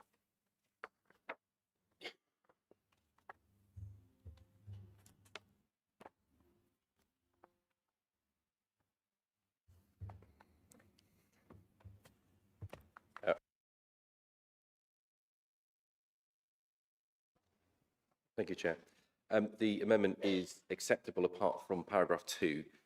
So the delegation to the estate team would not be advisable, or instead go to the corporate property officer, who would then have authority to delegate downwards. So a technical wording, but other than that, it would be acceptable. Right, thank you. Thank you, Mr. Watson. Happy to take. Councillor Will. So happy to put forward the recommendations as emailed round. Thank you. So I don't know whether to ask the seconder if she, which is going to be you, Councillor Earl, I believe, you accept the recommendation and you wish to second? Or the amendment to the recommendation? Yes, I'm happy to. Can I speak for a few moments on it? Thank you. So this scheme reflects the progress that we've made in strengthening housing delivery across BCP Council, and BCP Homes recently achieved a compliant C1 highest rating from the regulator on social housing, an important sign of confidence in our governance, service improvement and financial management, and a huge achievement for Councillor Wilson and the whole team for their incredible work. Delivering Hawkwood Road builds on that trajectory, showing that we are taking responsibility, investing wisely and making use of external grant funding to effectively maximise social value. And at its heart, this project is about ensuring residents have the decent, warm and secure homes, whilst unlocking wider regeneration, supporting the community and protecting over £17 million in vital investment for Boscombe. We can't risk losing that money, so I just want to urge Council to support this paper. Thank you. Right, thank you. Before I call on the speakers, can we just note that some of the items in the report are exempt, so please be careful when you're in the debate. Councillor Butt. Thank you, Madam Chairman. I remember raising this at the time and comparing it with regard to the work which has gone on at Hillbourne Development and how long that has unfortunately taken. And whilst I also applaud and congratulate BCP Homes on their achievement, because they are remarkable, led by our officer Kelly Dean and Seamus Doran, a vote of thanks there for all their hard work, absolutely amazing over many years. I still have a fear with regard to how we overview these sorts of slippages, because it is a slippage. It's only a little slippage and we seem to have an answer to it, okay. But how many other little slippages are there, and what accountability do we have to the public? Because this is where money is lost. We're managing to deal with it on this occasion, but what happens next? Because when I asked at the last time we discussed this, I was assured that we would run on time, I was assured that everything would be okay, and now here we are, several months period later, and actually we've got a problem. So what is the oversight of that particular problem, and who actually works together to ensure this doesn't happen again? Because this is just one. If we get multiples, then the integrity of the whole system starts to fall. Thank you, Madam Chairman. Thank you, Councillor Butt. Councillor Marcus Andrew. Thank you, Chair. I know the site well. I do remember many years ago sending a couple of rundown old HMOs to the council, which were then knocked down for the car park, which wasn't used that often. I am supportive of the project, but I do have a query. As explained in the agenda pack, there is going to be a commercial unit there, but the use of that is to be widened to aid the disposal. There is still an outstanding plan application to sanction this. There are over, 20 objections. In fact, only 10 are needed for this to go to committee. It's the lower level of 10 for BCP applications. Now, my concern about this, and this is probably a question for the monitoring officer, is does this raise a potential conflict for the members of the Eastern Planning Committee, warranting perhaps them even abstaining from the debate and the vote, as otherwise they could be said to predetermine the matter? Thank you. I will ask the monitoring officer to reply to that. Thank you.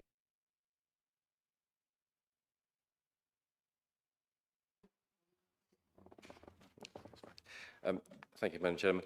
The answer is no, not automatically. It's a matter for members, of course, on that committee.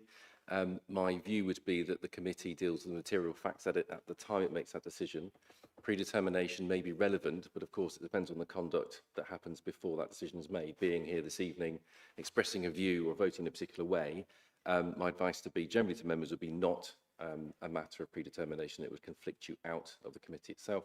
But of course it remains a matter for yourselves because the allegation would be one of a personal nature as such, I imagine. So I think it's all the general advice I can give at this stage. Thank you. I now have Councillor Gillian Martin, please.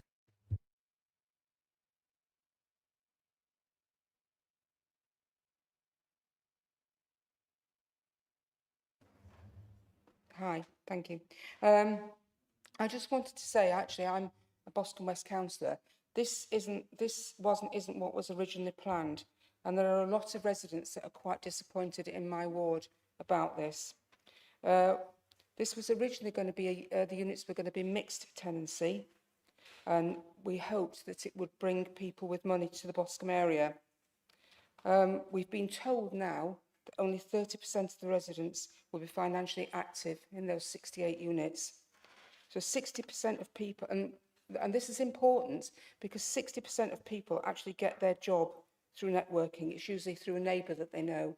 And this isn't going to happen if you've got people, you've only got 30% of people employed, sorry. I'm very concerned about the current high volume of unemployment in Boscombe, and I feel that we're condemning the residents in this block are going to be condemned to poverty, to unemployment because of this. It should have been mixed tenancy. I was going to say as well, the funding that we're going to lose needn't be lost. We could actually build just less units for now and see if we can get more funding in the future and stick to the original plan of mixed tenancies, which would be better for the Boscombe area. It would bring money to the Boscombe area. It would be much better for those tenants living there long term, including those on social housing there. It would be a lot better for them. In my opinion, council houses, council estates don't work, and that's because you've got lots of people together with the same outlook. And it's much better if you can mix tenancies up and have people more, more affluent people with poorer people, unemployed and employed, living all in one area together, because then you communicate. Thank you.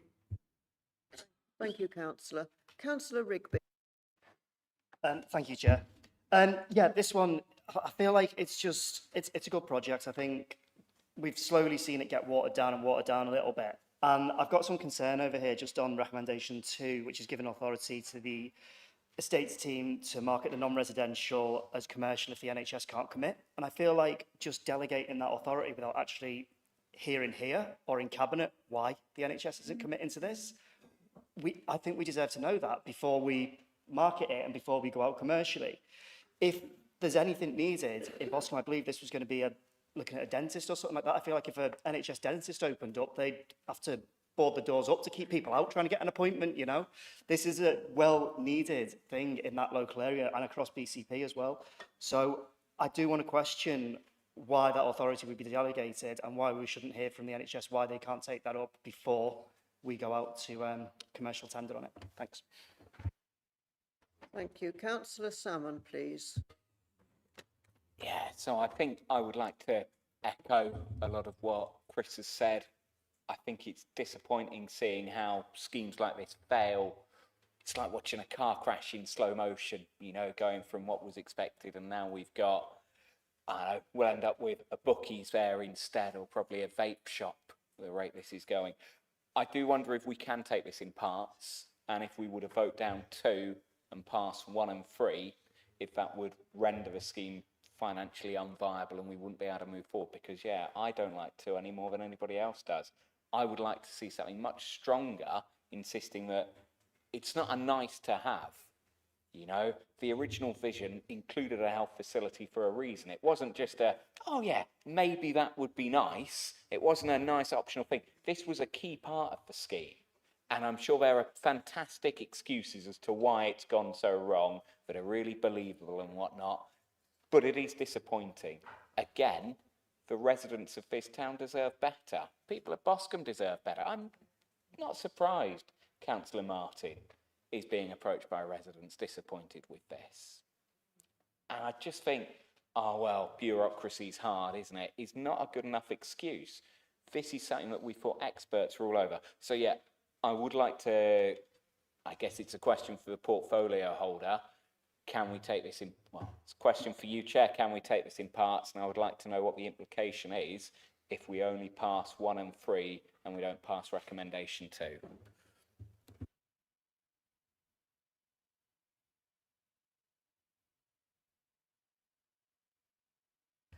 Councillor Farquhar. Thank you, Chair. Sorry, I heard a hiss. I don't know if that was a gas, an outlet of gas or whatever. Yes, no, for this particular scheme, I'm supportive of it. I've been involved, and I want to offer up some thanks to the teams, particularly on their flex, for continuing to grasp this project and keep it on track, particularly since the NHS, as has been pointed out by the portfolio holder, the obligation to have a contract in place with the NHS prior to the award of the build works, contracting for the main construction, despite a memorandum of understanding between the NHS and BCP Council being signed on December 24, and best efforts by the NHS to come up with the goods. This is what rankles me, is that 8/10 of a mile away there is Folkestone Station. And this is the way that we do business these days. We actually have to work with a variety of agencies and partners, and we have to have confidence in one another that we will continue to hold up our end of the bargain, because that's how things go forward. And as the leader said, we cannot risk losing 17 million. Well, certainly, because the teams have been working towards that, and that's why they've allowed for this commercial exercise or this commercial floor to continue to be in place while they build the residents, which are much needed for the plan.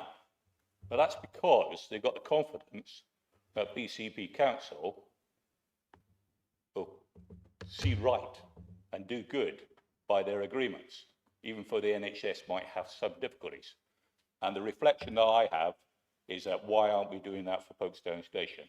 Because we have other partners, and this is the nature of how councils up and down the country have to build and produce projects, no matter what it is, if it's for infrastructure, you have to work with partners.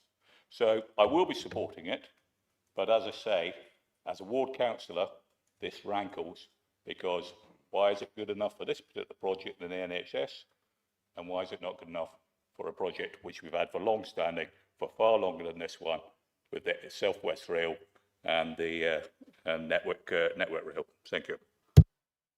Councillor Canavan, please.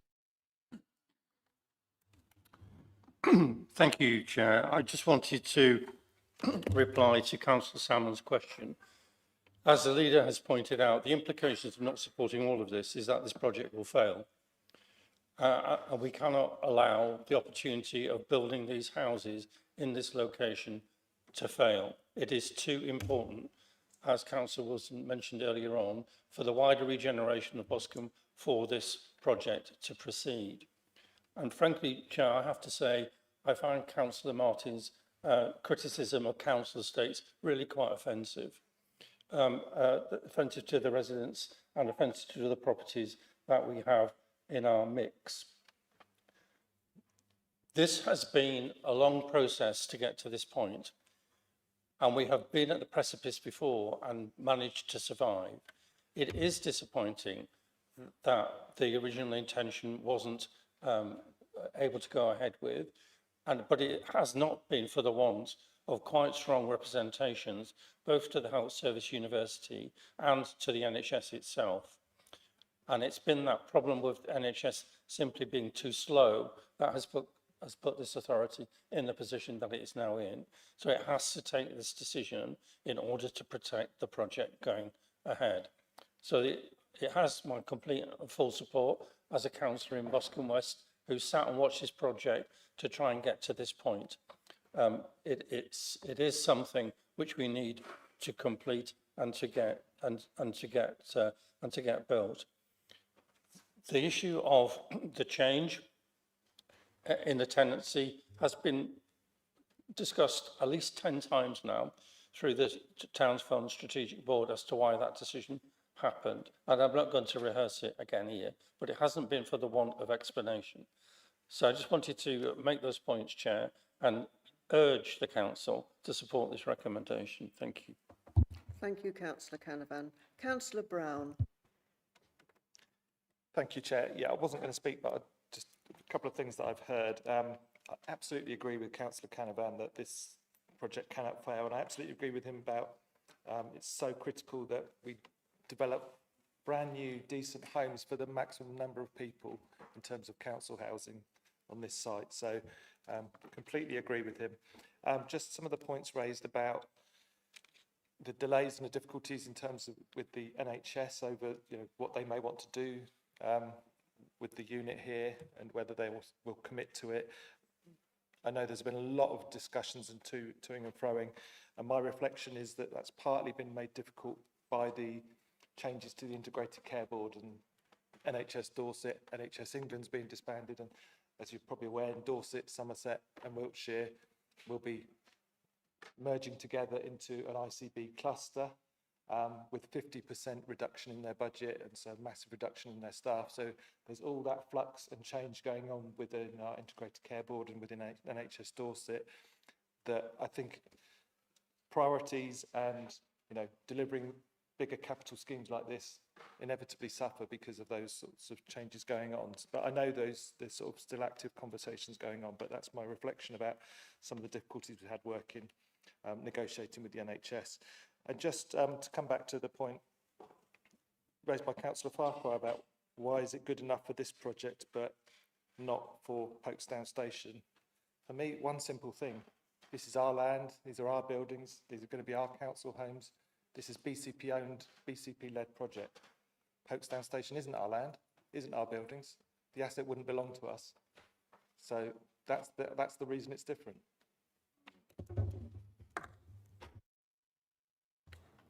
Councillor Earl, did you reserve your right to speak? No. Right.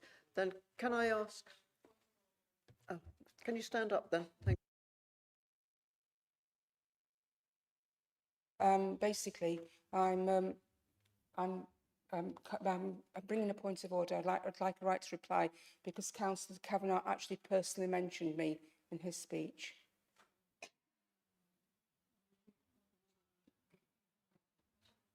I don't know the number.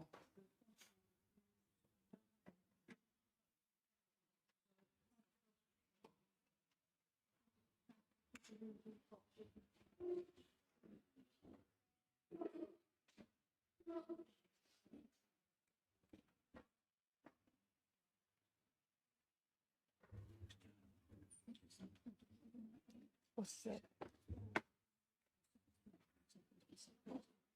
Yeah. Yes, yeah.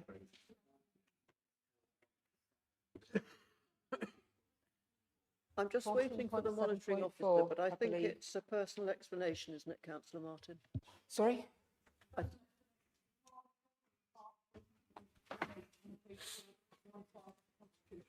Thank you. Councillor Martin, well, I've got it on my sheet as 1418. A member of the meeting may rise in personal explanation and shall be entitled to be heard immediately. You want to correct something that Councillor Canavan said, I believe? Yes, please, yeah.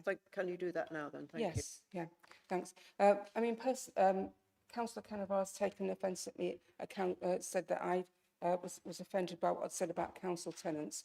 I think it's been completely misconstrued and misunderstood. Basically, what I'm saying is, I believe that people should have an equal opportunity, not equal outcome. And I just feel that if people are living together alongside a mixture of incomes, a mixture of abilities, then everybody has a better chance.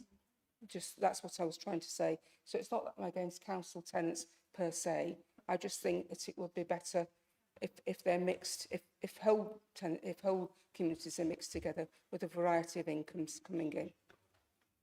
That's what I was trying to say. Right, thank you. That was a good personal explanation. Thank you very much. Thank you. I'm going to ask the portfolio holder to sum up now then, please.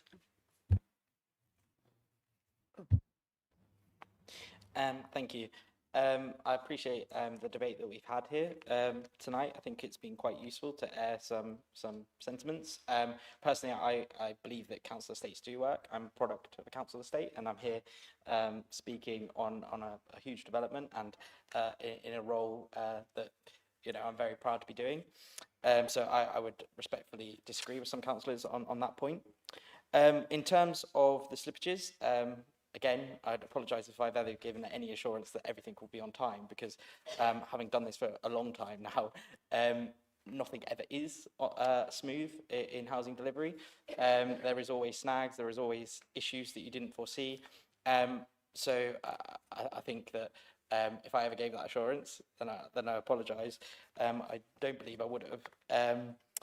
But in terms of trying to mitigate them and trying to reduce those things, we do have and have put in place a really robust housing delivery steering group, which includes cross-departmental delivery of legal, finance, procurement, a number of different departments who all come together regularly.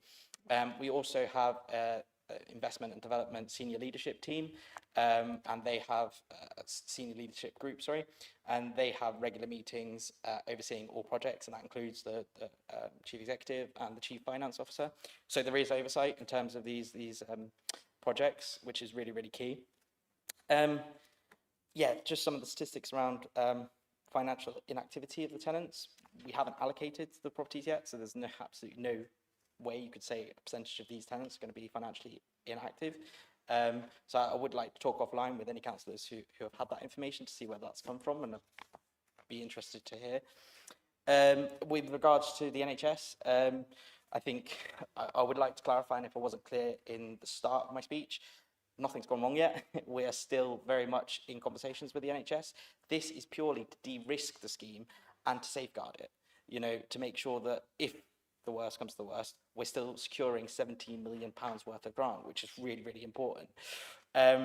If the worst came to the worst, for yourself, Councillor Rigby and Councillor Salmon, and the NHS weren't able to commit, then I think that's for scrutiny or one other part of the council, if they so wish, to ask the NHS themselves why.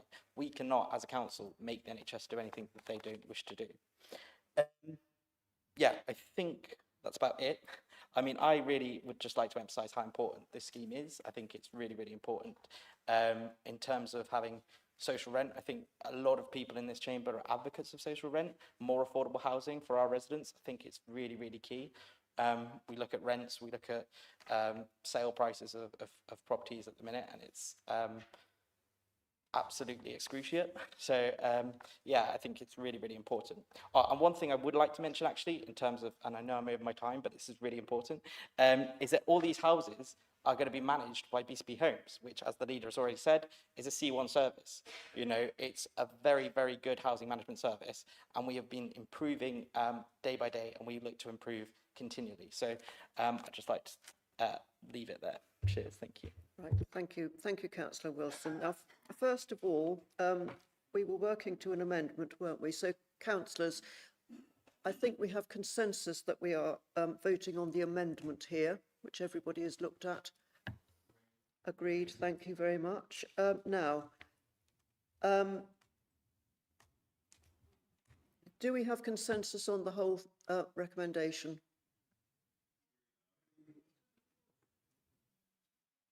Did I hear a... Right, we've got to go to the vote then. So do we want to do it all together or individually? I think there was a thought of doing it individually, but I'd much rather do it all together if that's a consensus on that. Go to the vote on the whole thing. Right, thank you.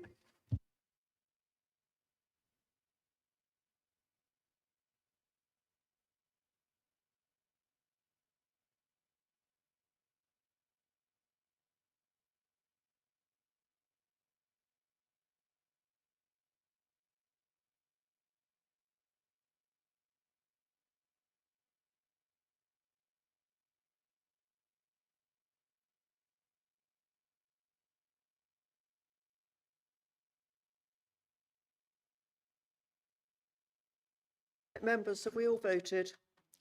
Thank you.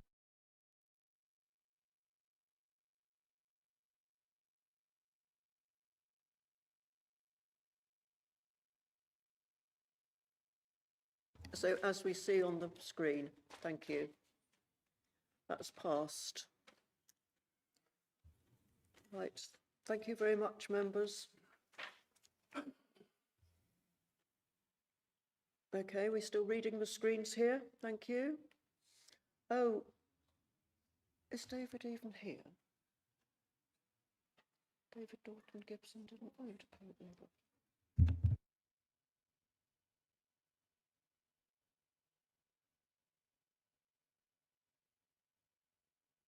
I'm so sorry, members. I had a bit of a moment there. I thought it said David Dorton Gibson hadn't voted, but he's not even here, so that's probably why. Thank you. Righty-ho, we move on now swiftly to agenda item 9, right. Review of the political balance of the council, the allocation of seats on committees to each political group, and the appointment of councillors to committees and outside bodies. Right, so this report on political balance, which I hope you've all looked at, includes the ordinary review and recommendations, but it also seeks to fill 2 vacancies, that's licensing and Eastern BCP Planning Committee, and you'll find that in 12 and 13 on your report. So I plan to allow debate and voting on the core political balance report, and then we are going to seek nominations to fill those 2 vacancies. And obviously, if there are more than 2 nominations, we will have to have a secret ballot, but we'll cross that bridge if we come to it. So I call upon the leader, Councillor Millie Earle. I believe you're going to move the recommendation, please.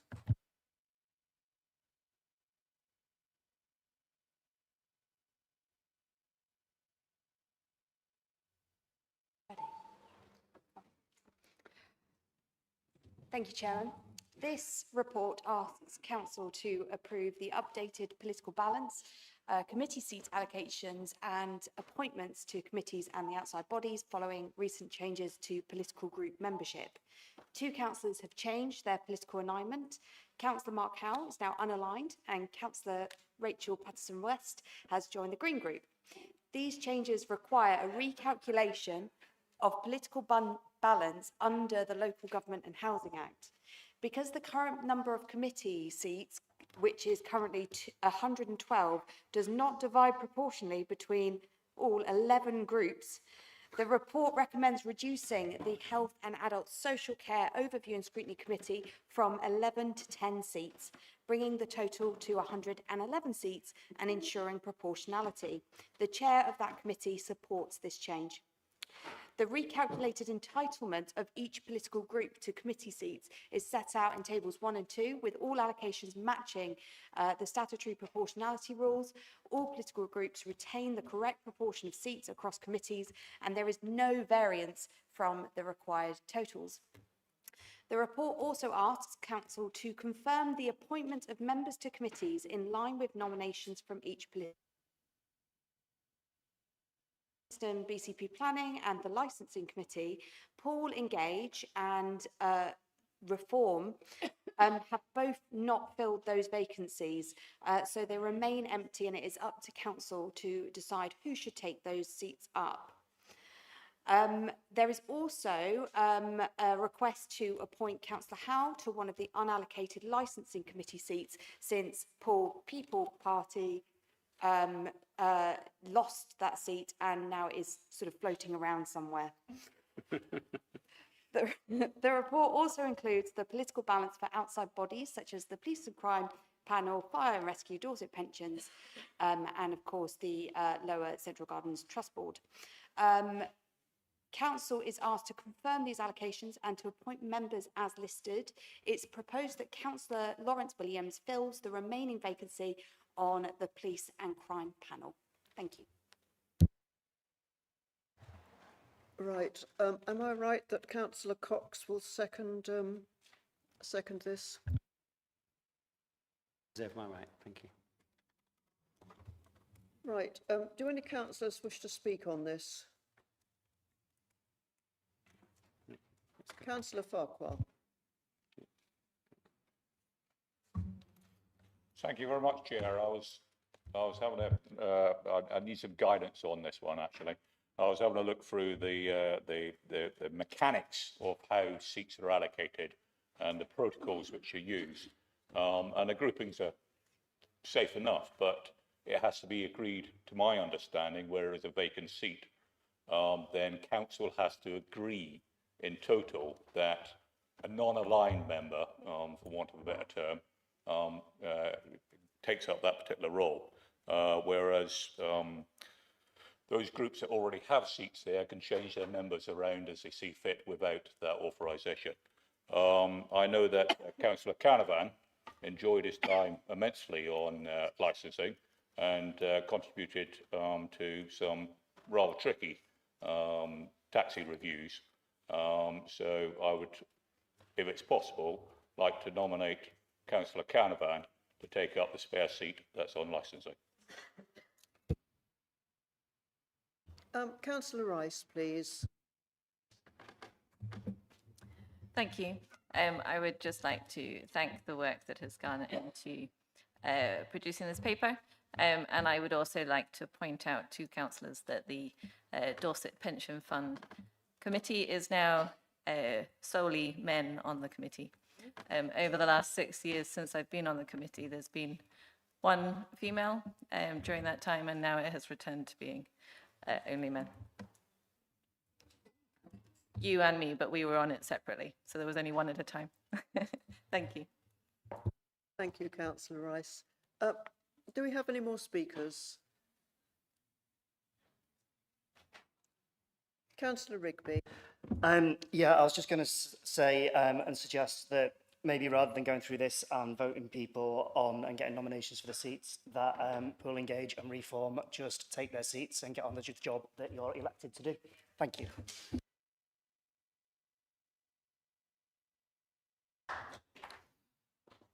Right, any more speakers? I can see George. Is this a new question or?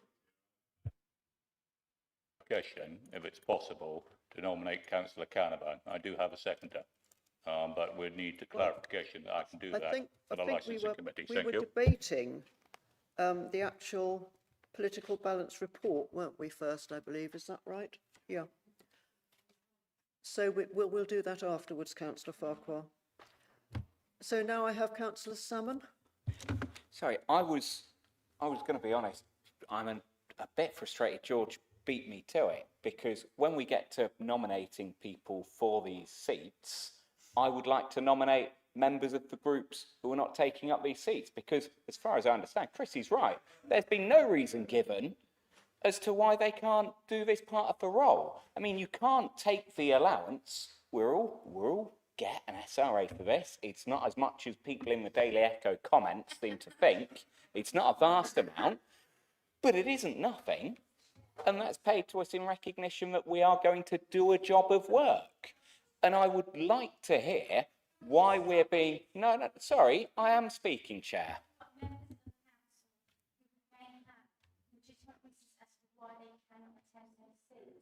They are health reasons and they are protected under the Equality Act, and it's shameful to be shaming people in this chamber as to why they need to give an explanation.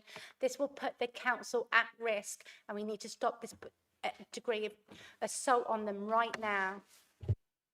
Thank you, Councillor Dove. And Councillor Salmon, I think you've had your say, thank you. Councillor Aiken. Yes, I just wanted to get some clarification because in the recommendations for this report, recommendation D is the appointment of councillors to committees, taking into account the wishes of each political group as detailed in table 3. And I think that is where we are putting in the vacancies. So I believe that maybe it's an amendment to the report for us to put in people, and we can't do it after the report. Can I just have clarification? Is Well, it actually an amendment to the I report? think that probably will come when either Councillor Cox will cover that or Councillor Earl. Thank you.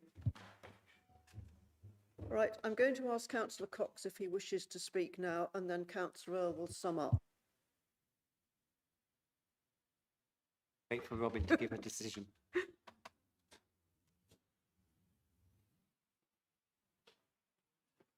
Is it a vote or an amendment? Right, Councillor Watt.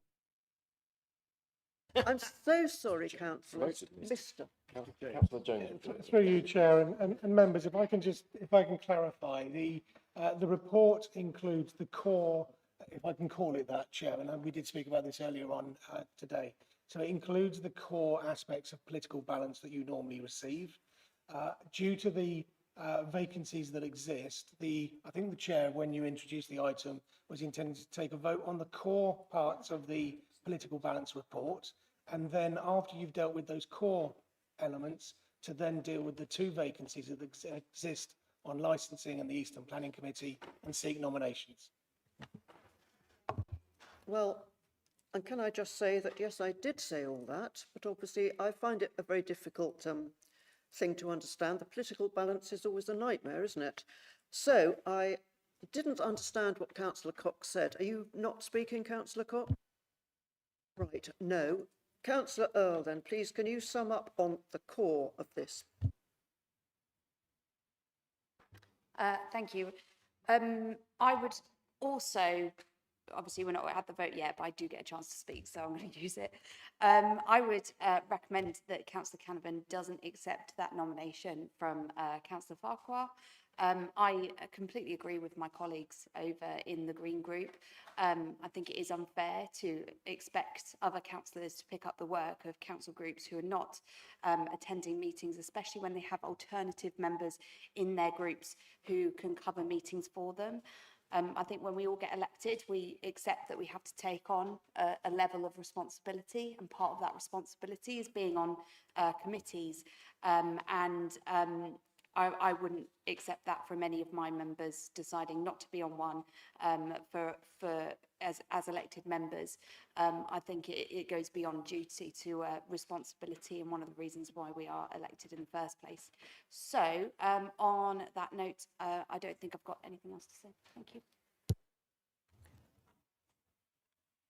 Thank you. I'm just going to wait for Councillor Waite to get back in. Councillors, so as I think I did say, we are voting on the core of the document. So do we have consensus on the basic facts that we've got before us? Right. So that's a consensus of yes, we accept it. So thank you very much, Councillor Earl. Now the next bit is, as chairman, I want to seek nominations for the vacancy on the licensing committee. Now we have to take those nominations from the floor. So I think we did have some nominations from one quarter.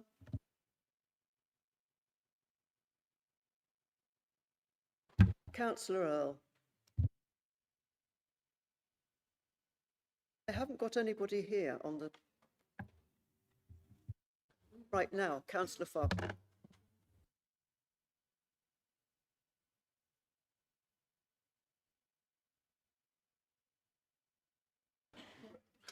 Thank you very much, Chair.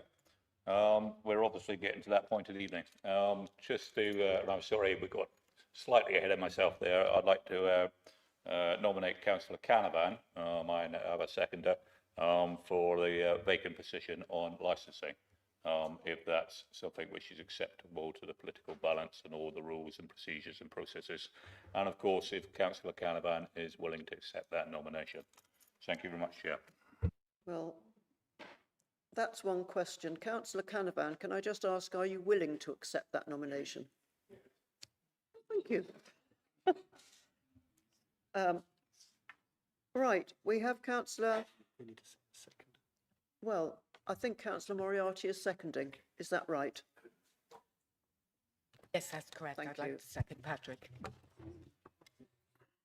We have a proposer and a seconder for councillor Canavan. Do we have any more nominations? Councillor Earl. Thank you, Chair. I would like to nominate Councillor Dwayne Farr for the Eastern BCP Planning Committee vacancy, please.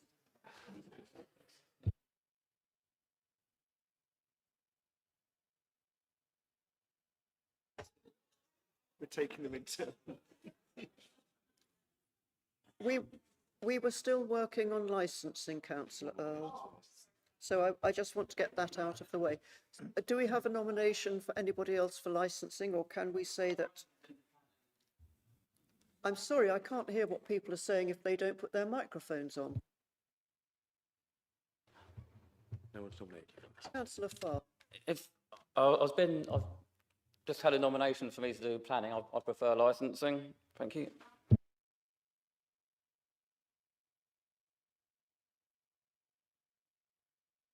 So, Councillor Farr, you're nominating yourself. Do you have a seconder?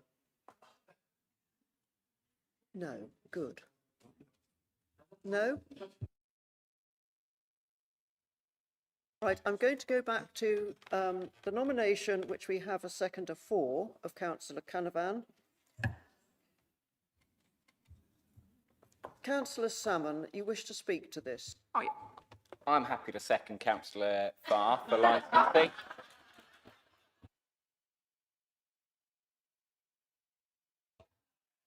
The only reason I'm looking a bit grumpy is because we now have to go to a secret ballot. So, yeah. Would anybody like to withdraw this nomination?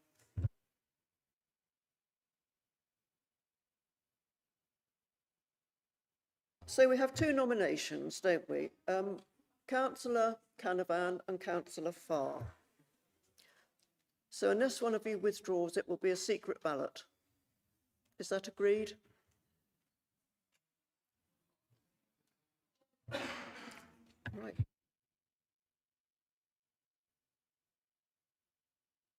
I'm going to ask the Democratic... no, I'm not taking any more speeches, thank you. Is it a point of order, George? It's uncertain because the nomination, to my understanding, was for the Eastern Planning Board for Councillor Farr, and I believe that Councillor Salmon seconded that, not the Councillor Farr's preference to stand for licensing instead. I think the nomination was quite clear that it was for the Eastern Planning Board. I'm going to ask the Chief Executive to clear this up for us, thank you. So, thank you. Forgive me this point of clarification. So we've got two posts. One is for licensing and one is for Eastern Planning. Can I just check, Councillor Farquhar, did you nominate Councillor Canavan for the licensing? Yes.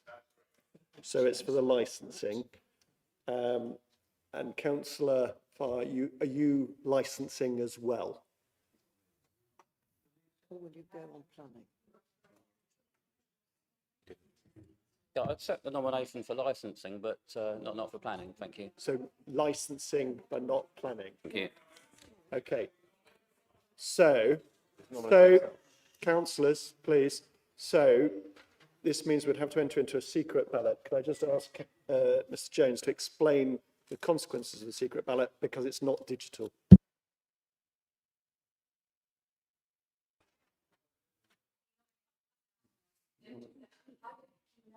He did nominate himself for planning, I think. Chair, if I can just clarify the position. Councillor Farr has nominated himself to sit on licensing committee. We'll put planning committee to one side because we're not on that.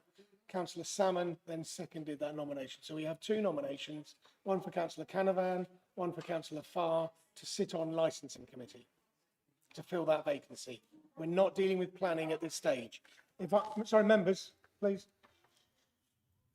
If I can clarify the process in terms of a secret ballot, we are unable to do that with the electronic devices.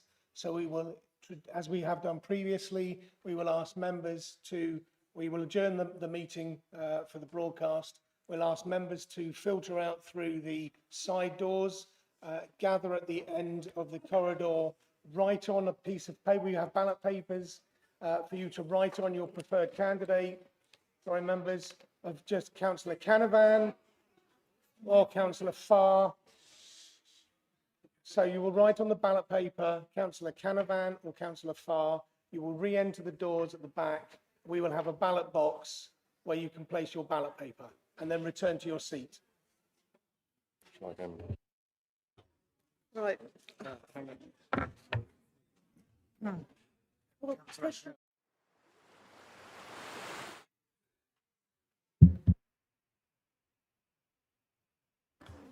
Councillor Howell. Saying just in the interest that it might speed things up, if this process is going to take a while to organise, could we start the councillor questions and statement and then let the officers prepare the ballot and then we can do the ballot? It might speed things up.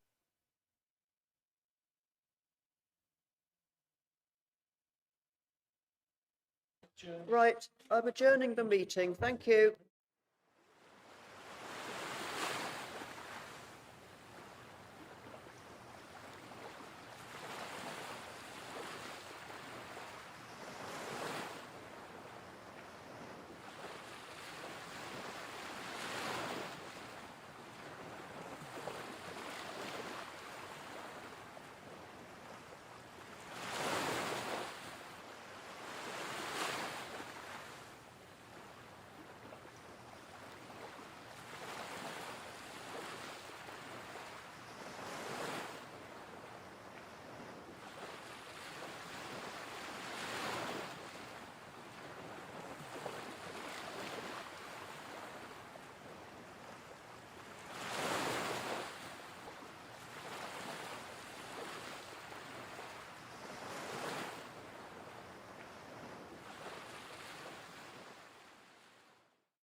Right, thank you, members, for coping with that. Mr. Watson is going to read the results of it. Thank you, Chair. So it's a clear majority of 36 for Councillor Farr, 28 for Councillor Canavan and 1 abstention.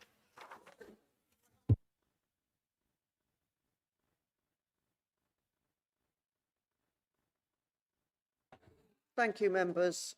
So that's Councillor Farr is going to be on the licensing committee. Now, can we just quieten down now? So I want nominations for the vacancy on the Eastern Planning Committee.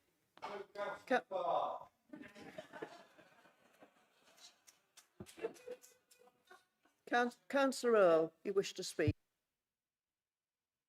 So I had initially intended to nominate Councillor Farr for this seat because it is allocated to his group. But I actually really admire him for stepping up and nominating himself for licensing committee. And it doesn't make any difference to me, you know, who is on those seats, but I feel they should be filled by the parties that are not currently taking them up. So in light of that, I'd like to nominate Councillor Jude Butt for the vacancy on Eastern BCP Planning Committee, please. Do you have a seconder?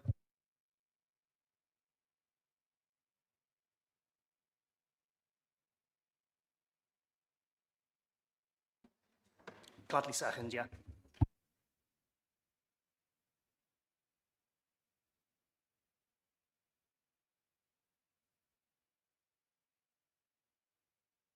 My first question would be, does Councillor Button accept the nomination?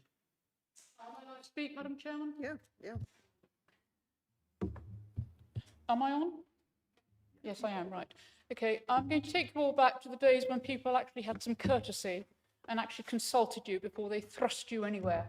Back in the days of the Borough of Poole, Leslie, you will remember them, Madam Chairman, you'll remember there'll be other people who remember them well. When group leaders were consulted, Councillor Slade will remember it, group leaders were consulted and it was all agreed, so we didn't have this ridiculous wordplay today, okay? Now, I was nominated in the first instance, I believe, back in 23 for a committee of which I was too unwell to take. So I was dragged through the coals. I was humiliated and I was dealt with by this council in a way which is not acceptable, okay? Now, last year, I was appointed without even being asked to audit and governance. And I decided that audit and governance with a background in finance and law was something that I could commit myself to. And I believe, Councillor Beasley, I committed myself to that well, was able to read up and was able to apply myself to it.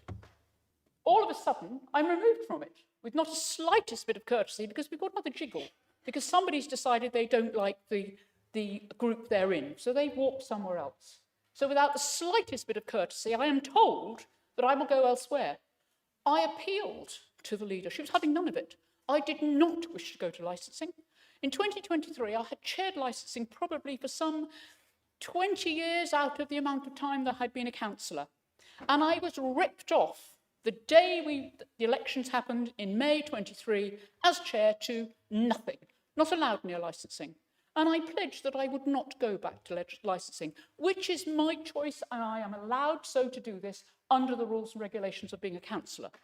But I will surprise you, okay?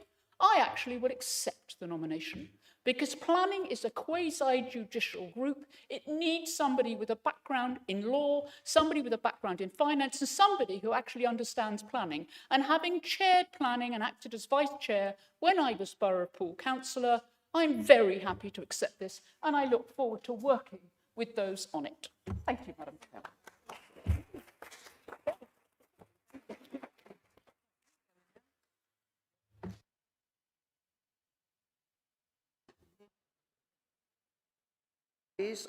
So the nomination is accepted by Councillor Butt, nominated by Councillor Earl, and was it seconded by Councillor Rigby? Right. And I've got you to speak now, Councillor Ram. I'm a bit thrown by that, Chair, but my intention was to nominate Councillor Gillian Martin, and I have a seconder. And you want to carry on with that?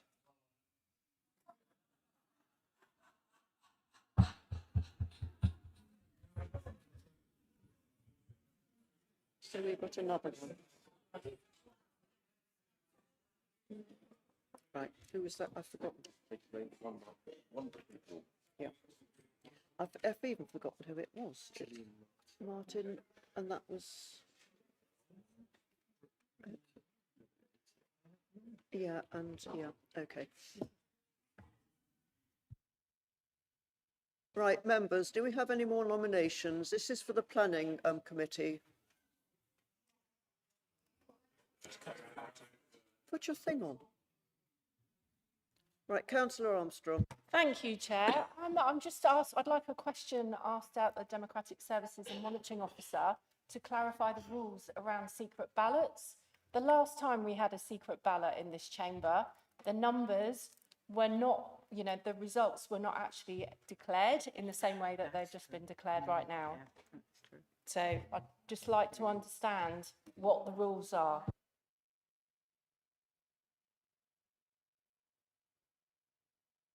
So,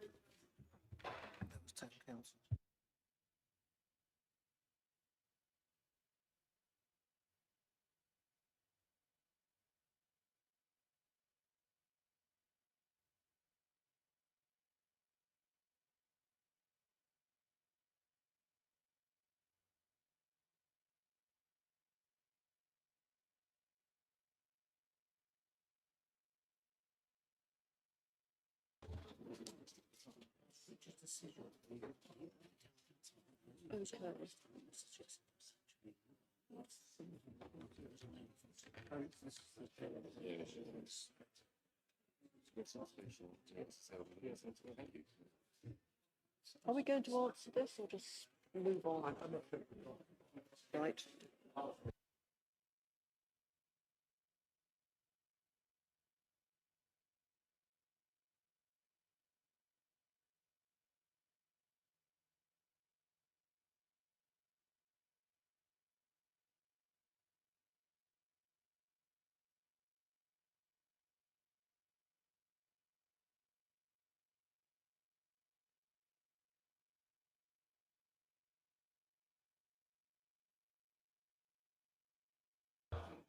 Councillor Armstrong, I'm going to refer now to Mr. Watson to clarify your question.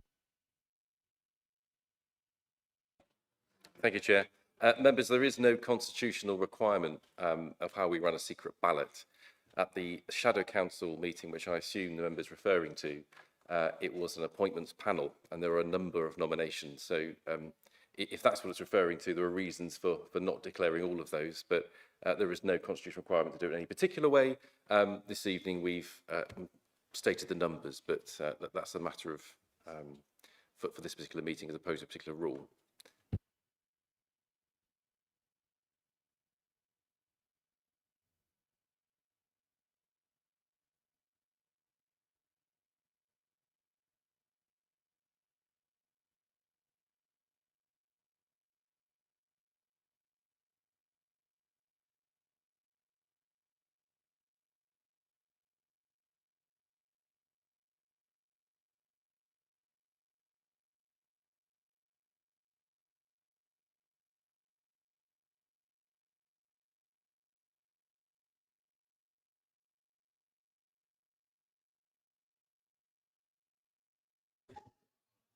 Right, members, can we get back to this nomination? So I have a nomination for Councillor Butt, which has been accepted. I think the next nomination was for Councillor Gillian Martin. Did you accept that nomination, Councillor Martin? Yes, definitely.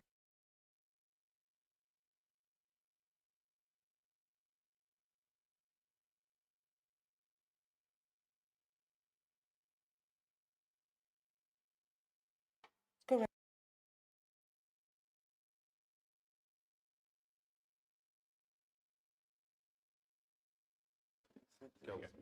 Hi. Yeah, I'm already on the Western Planning Committee, so my work pattern and my day job is that I've got Thursdays off for that purpose. So joining the Eastern Planning Committee is no problem. And I used to do both of them before I came over to independence. So it really, really is no issue for me. And I'm also from a law background, and I'm also into property. as well. So I understand property. Property law was my favourite thing in when I did my degree in law. So yes, so I'm happy to do it. More than happy to do it. Right, thank you, Councillor Martin. Councillor Butt. Caveat that, as you know, I am not at the best on my pins these days and unfortunately become disabled over time. I will not be able to attend site visits because that would not be a safe thing for me to do. So that caveat, because often Gillian tells me now there are many site visits to go out to see these items, so I would not be able to do that. I would not put myself in that position because of the risk which is open to me because of my inability to walk and my inability for uneven surfaces, etc. So if you are to vote for me, it's caveated with I will not be attending site visits, and I will probably attend most of the meetings remotely because I find it very difficult to get out these days to other buildings from my home. I'm more or less at home most of the time. Just so people understand that actually what sits behind a councillor is a human being and not somebody who's to be ordered around. Thank you, Madam Chairman. Thank you, Councillor Butt. May I ask if you would like to withdraw then from the nomination? Gillian and Gillian pointing out the obvious pitfalls with regard to it and her innate ability to do this, I believe it makes sense for me to withdraw, although I would wish to be able to assist, but I think as Gillian is able and willing to do so, it makes sense. Thank you, Madam Chairman. Well, thank you, Councillor Butt. I think that's very pragmatic. We do have two speakers here. Michael Tarling. Yeah, thank you. It's just a point of clarification, and I'm really impressed by Councillor Butt's statement there about putting herself forward. I haven't actually established whether she's withdrawn now, but as under the Equalities Act, we have to make reasonable adjustments, and if there was a site visit, we'd have to make reasonable adjustments to actually get Councillor Butt to a meeting, if that was the case. So I'd hope as a council we wouldn't discriminate against Councillor Butt because of any. Well, she's declared a disability or potential disability there, that we would still make reasonable adjustments if required. Councillor Joe Salmon. So just to be clear, has Councillor Butt withdrawn her nomination for planning? Yes, okay. I believe that's so, Councillor Salmon. Okay, in that case, I would like to nominate Councillor Bagwell for planning. I think somebody from the group should take the seat. I don't mind who it is. I just want these people to get on and do the job they're paid to do. That's a reasonable expectation. Councillor Salmon, I find that a bit frivolous, to be honest. I think we have a decent nomination. I don't think that, unless Councillor Farquhar is very, very keen to do it.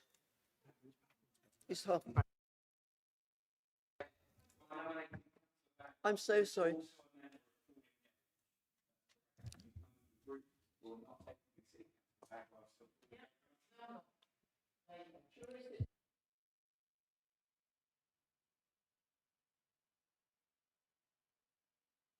Councillor Salmon, thank you. As far as I know now, we have one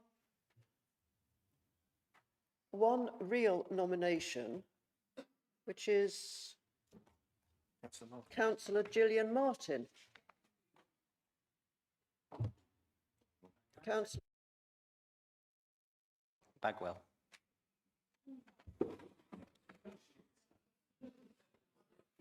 Doesn't matter. Doesn't matter. Councillor, members, can we just take this seriously instead of making it a laughing stock, and remember that we are all being televised here? I have the nomination for Councillor Martin. Councillor Cox, you are nominating who? But has Councillor Bagwell accepted the nomination? No, so she hasn't accepted it. So that's Why? Doesn't need to. Thank you, Councillor Cooper. I'd just like to say really that if anybody was watching this online tonight, they would know. Generically, we have all got people who are watching tonight, and for me, we take it all really seriously. And I think I'll get some comments. Is that what it's always like?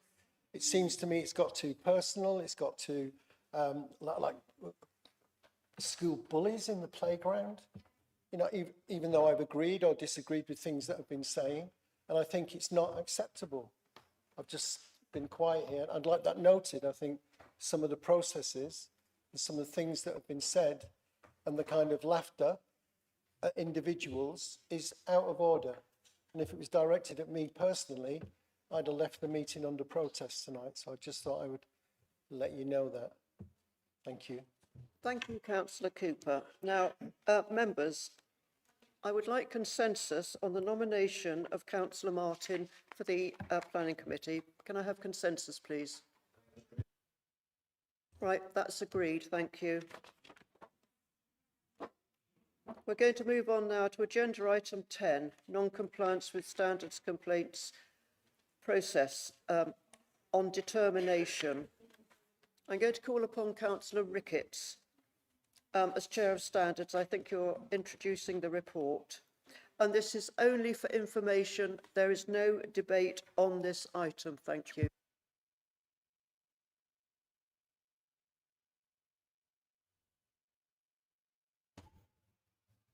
Thank you, Chair.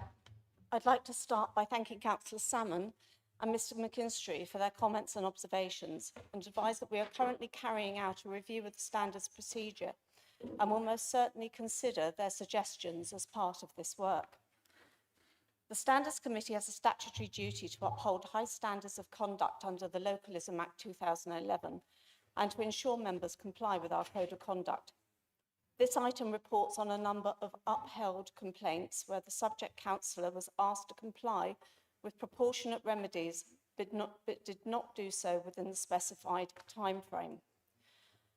First, there are multiple complaints relating to Councillor Cameron Adams, complaints 199, 203, 205, 207 and 209.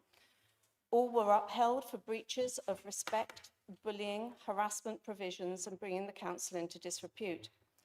The committee determined that appropriate remedies were to provide personal apologies to the relevant councillors for social media posts and acknowledge the impact that any offence caused. Publish an apology on Facebook community group with agreed wording. Submit the apologies and retractions for approval and complete refresher training and reflect on future social media conduct. Despite being given clear instructions and sufficient time to comply with these remedies, Councillor Adams has not done so, and compliance remains outstanding at the time of this report. In addition, follow-on complaints 226, 227 and 228 were upheld for failure to comply with sanctions previously imposed. The remedy in those cases reporting the non-compliance to full council and naming the councillor has now been actioned. Second, Councillor Dwayne Farr was upheld on complaint 220 for multiple code breaches, including failure to treat councillors, officers and others with respect and risking the impartiality of officers. Remedies for Councillor Farr included writing a letter of apology to the relevant officers and this committee to be read at a future committee meeting, removing the offending post from his Facebook account and submitting the apologies and retraction for approval. At the time of compiling the report, Councillor Farr had not complied with these remedies. I want to be clear about the impact of non-compliance. In these cases, the remedies sought were straightforward and proportionate, essentially acknowledgements of the harm caused, a simple apology and corrective action. These are not onerous requirements. When councillors do not comply with the reasonable measures, it undermines confidence in this council, diminishes respect between elected members and adversely affects the reputation of the individual councillors and of the Standards Committee, which acts in the public interest. All members should recognise that adherence to the Code of Conduct is fundamental to good governance, trust and mutual respect in local democracy. Accordingly, the report notes the non-compliance and is presented for information. Thank you, Chair.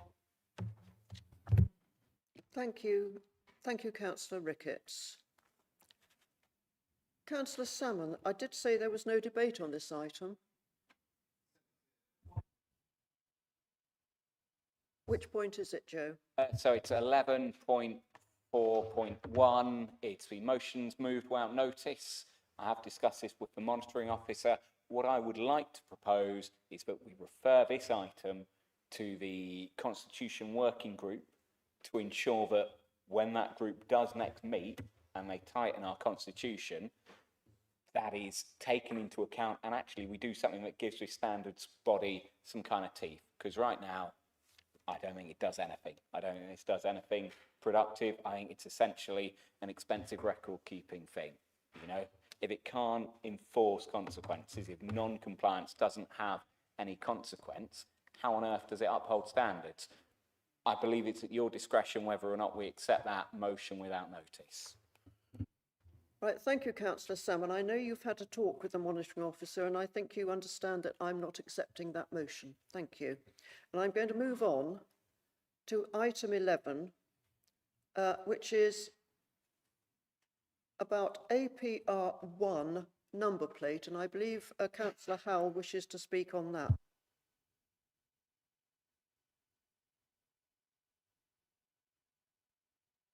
It relates to the historic number plate for Poole, which was, in my view, incorrectly transferred to BCP rather than Charter Trustees when at the merger time. But the officers have asked for an opportunity to put a report together because it has a financial consequence, and therefore it's going to be, well, the proposal is it's going to be deferred to the next, well, the next proper meeting after the budget. I'm not sure whether it needs a vote or not, but no. Yes, thank you very much, Councillor Howell. So we accept that that will be deferred, not to the next meeting, which is the budget, but hopefully the one after that. Right, we are now moving on to motions. We have Councillor Cooper, please.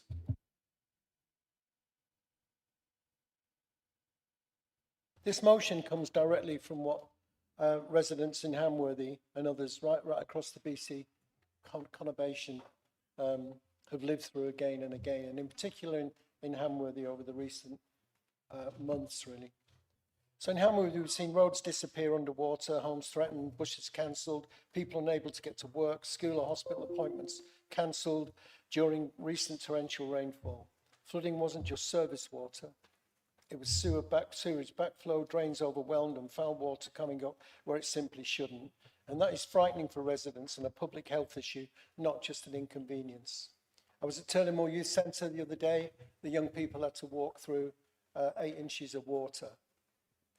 So that needs sorting, that kind of thing. And let's be clear, none of this is new. These problems have been raised for years. They were raised before local government reorganisation, and they were raised when developments were approved. And they were raised after the last major flooding events. And yet, again, we're here. What made this worse during Storm Chandra was the lack of clear, real-time information. Dorset's not perfect, far from it, I know. But council resident, they got live road closures and incidents put out to them. BCP people were left guessing, scrolling through social media, whacking off emails to their local councillors. Can I get up Blandford Road today? I must have had 40 of those in about half an hour. People just didn't know how they could get out of Hamworthy. So, you know, they were relying on rumour or driving straight into floodwater in an area where most of Dorset's population actually lives, and it simply isn't good enough. It's just not about traffic updates, it's about resilience, coordination, honesty with our communities. Flooding, highway disruption, sewer capacity and planning decisions are all connected. But too often they are dealt with in silos. Highways here, planning there, and water companies, who knows where they are. In Hamworthy and across Poolborough, Bournemouth and Christchurch, residents repeatedly ask the same question. Why are we still building where infrastructure clearly cannot cope? Why is sewer capacity during torrential rain treated as an afterthought rather than a fundamental constraint? And why do residents only hear acknowledgements after the damage is done? This motion asks for something very reasonable, really. A long-term joined-up solution, a live, publicly accessible system so people know what's happening in real time, and a commitment to bring all the agencies to the table, council services, emergency services, water companies and planners, to properly address flooding, sewer backflow and the capacity before the next storm hits, not after. Because climate change means these events will not be rare. They will be routine. And our residents deserve a council that plans for that rather than reacts to it, and I'm sure we can. I urge Councillor members to Cooper. support this Councillor motion Cooper. for Hamworthy and for communities Councillor right Cooper. across the conurbation. Sorry. Have you finished now? Thank you. I've You've had your finished, 3 yeah. minutes. Thanks. Councillor Canavan.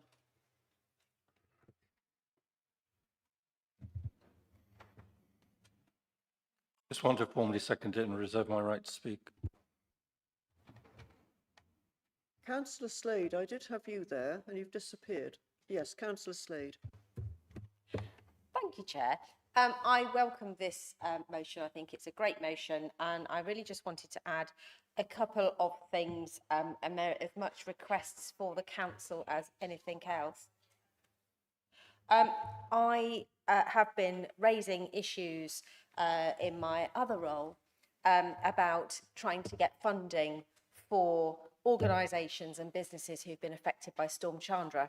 And I had a reply from the Minister in the last couple of days to say that this storm has not been marked out as one allocated to create the community recovery grants or the business recovery grants. So my request is for the portfolio holder or the council leader to write to government to ask that it is allocated specific funding, because otherwise the money that's coming to help those businesses is coming direct from the council, and we already know that's incredibly problematic. I know that there are issues in Devon and Somerset as well, and if we work together with those areas, I'd like to think we can do something positive. The other thing that I would be really grateful if people could support, which certainly many of us are trying to make the case, is that our water companies need to be statutory bodies for planning purposes, because if they're not, then it's very difficult to call them to account and to make sure that they have the seat at the table that they need. Yes, they are responsible for some of the problems, but they are also part of the solution. And if they aren't statutory bodies, they can't do that. So I will continue to call for that. And if the council can do it from their roots too, I would be very grateful. Thank you, Councillor Slade. Councillor Hadley. Thank you, Chair. Yes, I welcome the principle of what this motion is trying to achieve. I think the motion actually is quite confusing in terms of there are several different things here. The flooding by Totally Moor is responsibility of Wessex Water. It's their sewer that needs to be fixed, and we have been liaising with them on that. Emergency planning is a complicated area. That doesn't sit within my portfolio. A lot of things tonight have sat in my portfolio, and all the other areas that I mentioned, that I will mention, transportation, links with the Environment Agency, with Wessex Water, with the FSERM team, with the Environment team, do sit within my portfolio. But then also planning the IT team in terms of a messaging system, and also the finance to make it all work. It's a really complicated set of moving parts, but I don't think actually for us to set up that facility as the council is the right move. And looking at Dorset, they have three resources on their website. They have one for roadworks, which is the one.network, and it's just a link to a map of the one.network, which is future roadworks. You pan across and you'll see all the BCP ones because it's the same resource. They have one for live events, which is supplied by INRIX, and again it's a separate map, and it doesn't actually show some of the issues that I know, like Diners Hollow is shut, for example, at the moment. And then they have a page which is updated with which roads are subject to flooding. That was last updated, I checked tonight, on the 27th of January. And I had an email at about 6 o'clock this evening from someone at Dorset Council saying, we still have quite a lot of problems with flooding. It's not a live report, it's just information as and when somebody updates the page. And then I come back to emergency planning. The role with that is a multi-agency one. We work alongside the emergency service. It depends on the nature of the incident as to who leads that planned response. And there is a warning and informing group as part of that, which again is a multi-agency response. So it's very difficult for us to act as BCP Council alone, and we're in the same place as Dorset Council in the local resilience forum in our response. So I welcome the principle of trying to make the information we make available to the public better, And I think, some of that actually is feeding things like the AA in terms of travel and transport and how to get about, is feeding the AA, the RSC, the different agencies, and the ones that link through to online mapping, so that people can use online mapping with confidence and know that it's giving the right information. Specifically on Hamworthy, I used to live in Lower Hamworthy. I know about the flooding there, and we lost electricity several times because of flooding when I was living there. We are updating the signs for the two bridges, which have been a real problem. It's been a real problem since the Twin Cells Bridge was reopened, because those signs are mechanical Councillor Hadley, and failing. can you wind up now, please? Thank you. Councillor Earl.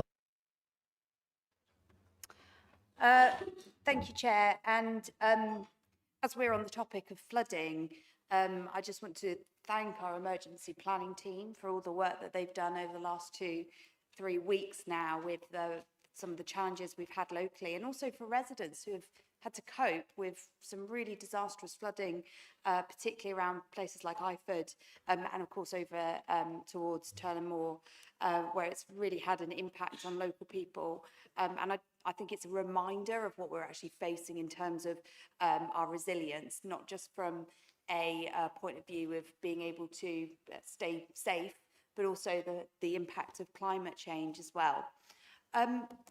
I've just listened to Councillor Hadley, and having listened to the motion, I think that this council is in agreement with the motion in principle from what I've heard. However, I think there might be an opportunity here for overview and scrutiny, particularly environment and place overview and scrutiny, to take a look at this in much more depth, alongside also looking at the flood response, perhaps maybe in a couple of months' time when we're less likely to have our teams very busy with actually responding to floods.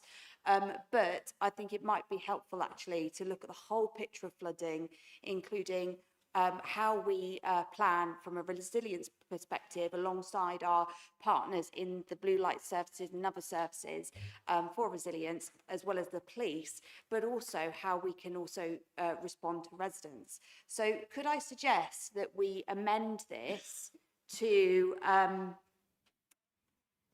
maybe, instead of this council therefore resolves to, could we say this council resolves to refer this item to overview and scrutiny to investigate? I mean, there's a lot of verbs in there. It might be a bit too much, but that sentiment I think might be helpful, and to look at it in its entirety rather than just at some of those specific issues that you've experienced, Councillor Cooper, over your way. I think there's also other areas of the conurbation that could really benefit from having oversight of Scrutiny Committee to understand the challenges and make sure that we're meeting the needs of our residents, both those in flood areas and those navigating them. Thank you. Right, so Councillor Earl, you've submitted the amendment. Have you sent round the wording, or do you want to read out the wording? Or before I ask Councillor Cooper if he accepts?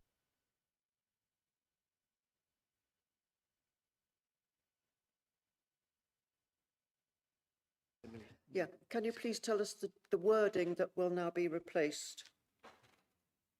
So this council therefore resolves to refer this item to Environment and Place Overview and Scrutiny Committee to investigate the following requests. Right, and do you have a seconder for that? Okay, so now can I ask Councillor Cooper, would you accept that amendment? Yes.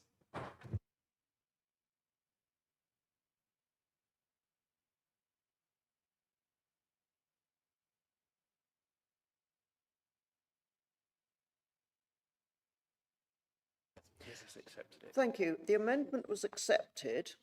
Councillor Trent, do you still wish to speak?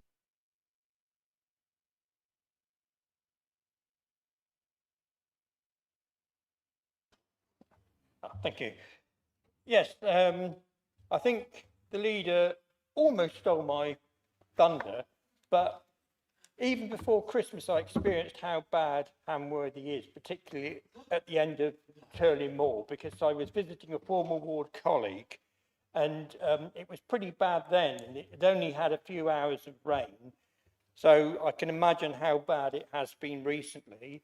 And I do think that the most appropriate thing to do with it is to have an urgent scrutiny, not something in 6 months' time or whatever, but to have one at the soonest possible opportunity where, and you know, and that's obviously going to be the end of this season, I would think, and invite Wessex Water and other relevant people to it to actually look at the situation, look at the responses and find out ways of improving it. It is something that needs looking at thoroughly, and I do think that the appropriate time would be when it's all fresh in our minds. So I completely back the scrutiny suggestion. Thank you, Councillor. Thank you, Councillor Trent. Councillor Macro. Yes, I agree with Councillor Tony Trent. In my ward in particular, we have a very serious issue regarding surface water. So when there is a torrential downpour, I have many residents phoning, sending me videos, and also regarding a local school where the school playground has been tarmac. So who is responsible for, is it Wessex Water? I've been in contact with Wessex Water, but then again, it's down to council. So our duty, Wessex Water's duty. So can we have a collective responsibility? So I do welcome it to go to overview and scrutiny. Thank you, Chair. Thank you, Councillor Macro. Now, Councillor Canavan, you reserved your right to speak. Would you like to speak now?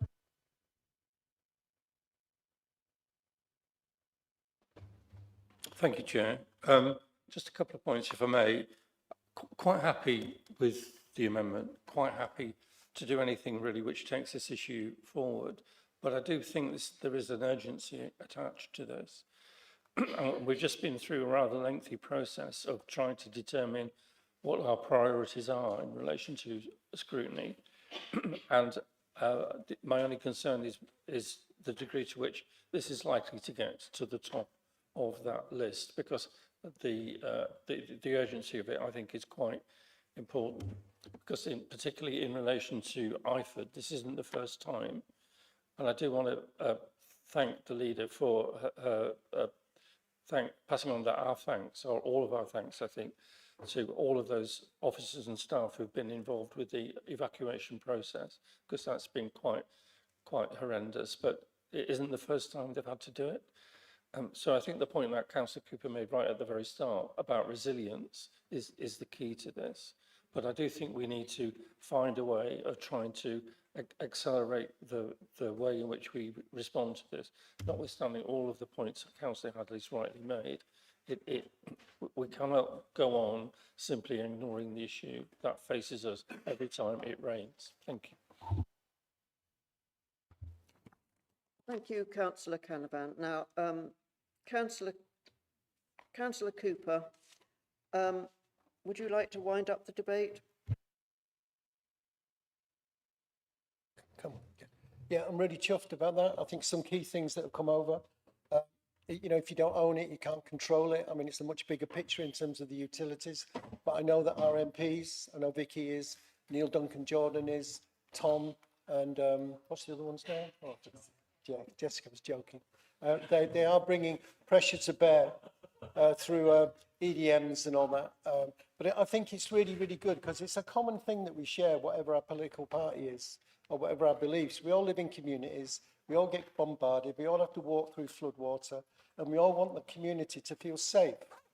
And I think if it goes to overview and scrutiny, what I would really like is that we turbocharge it. Because we know from past motions, they're really working hard. They've got loads of different priorities, loads of complex things, a real difficult financial landscape to navigate in terms of long-term funding and the implementation of strategies and projects which will enhance the lives of the communities right across, BCP. But I think this is really important in terms of climate change. Really, really important. So how can we turbocharge it? How can we get the right people around the table? And how can we consolidate with each other? And all those stakeholders which walk away, get them on the table, make a strategic plan, a collective definition of success is what we need on this. You know, where are we now? Where do we want to go? And how are we going to get there? That central bit is so important. The collaboration to create policy and strategy for the benefit of all. So thank you, yeah, for supporting it. I'm chuffed. Oh, we're chuffed as a group. Thank you. Thank you, Councillor Cooper. Now, members, we need to vote on this. Do we have consensus to accept this and accept that it goes to ONS? Thank you.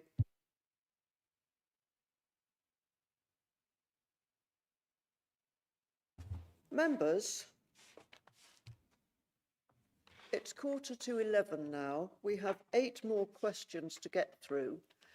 I'm going to ask all those who have put in these questions, which we know are very important, would you consent to having a written answer which will go in the minutes rather than ask them now on the night? The people that have asked the questions, can you let me know, please? Yes? Agreed? Thank you. So all those questions will have the written answers. We haven't ended the meeting as yet, thank you. Yes. We have to hear from the Chief Executive first. Were there any urgent decisions? There were no urgent decisions taken. Thank you. Thank you very much, members, and good night.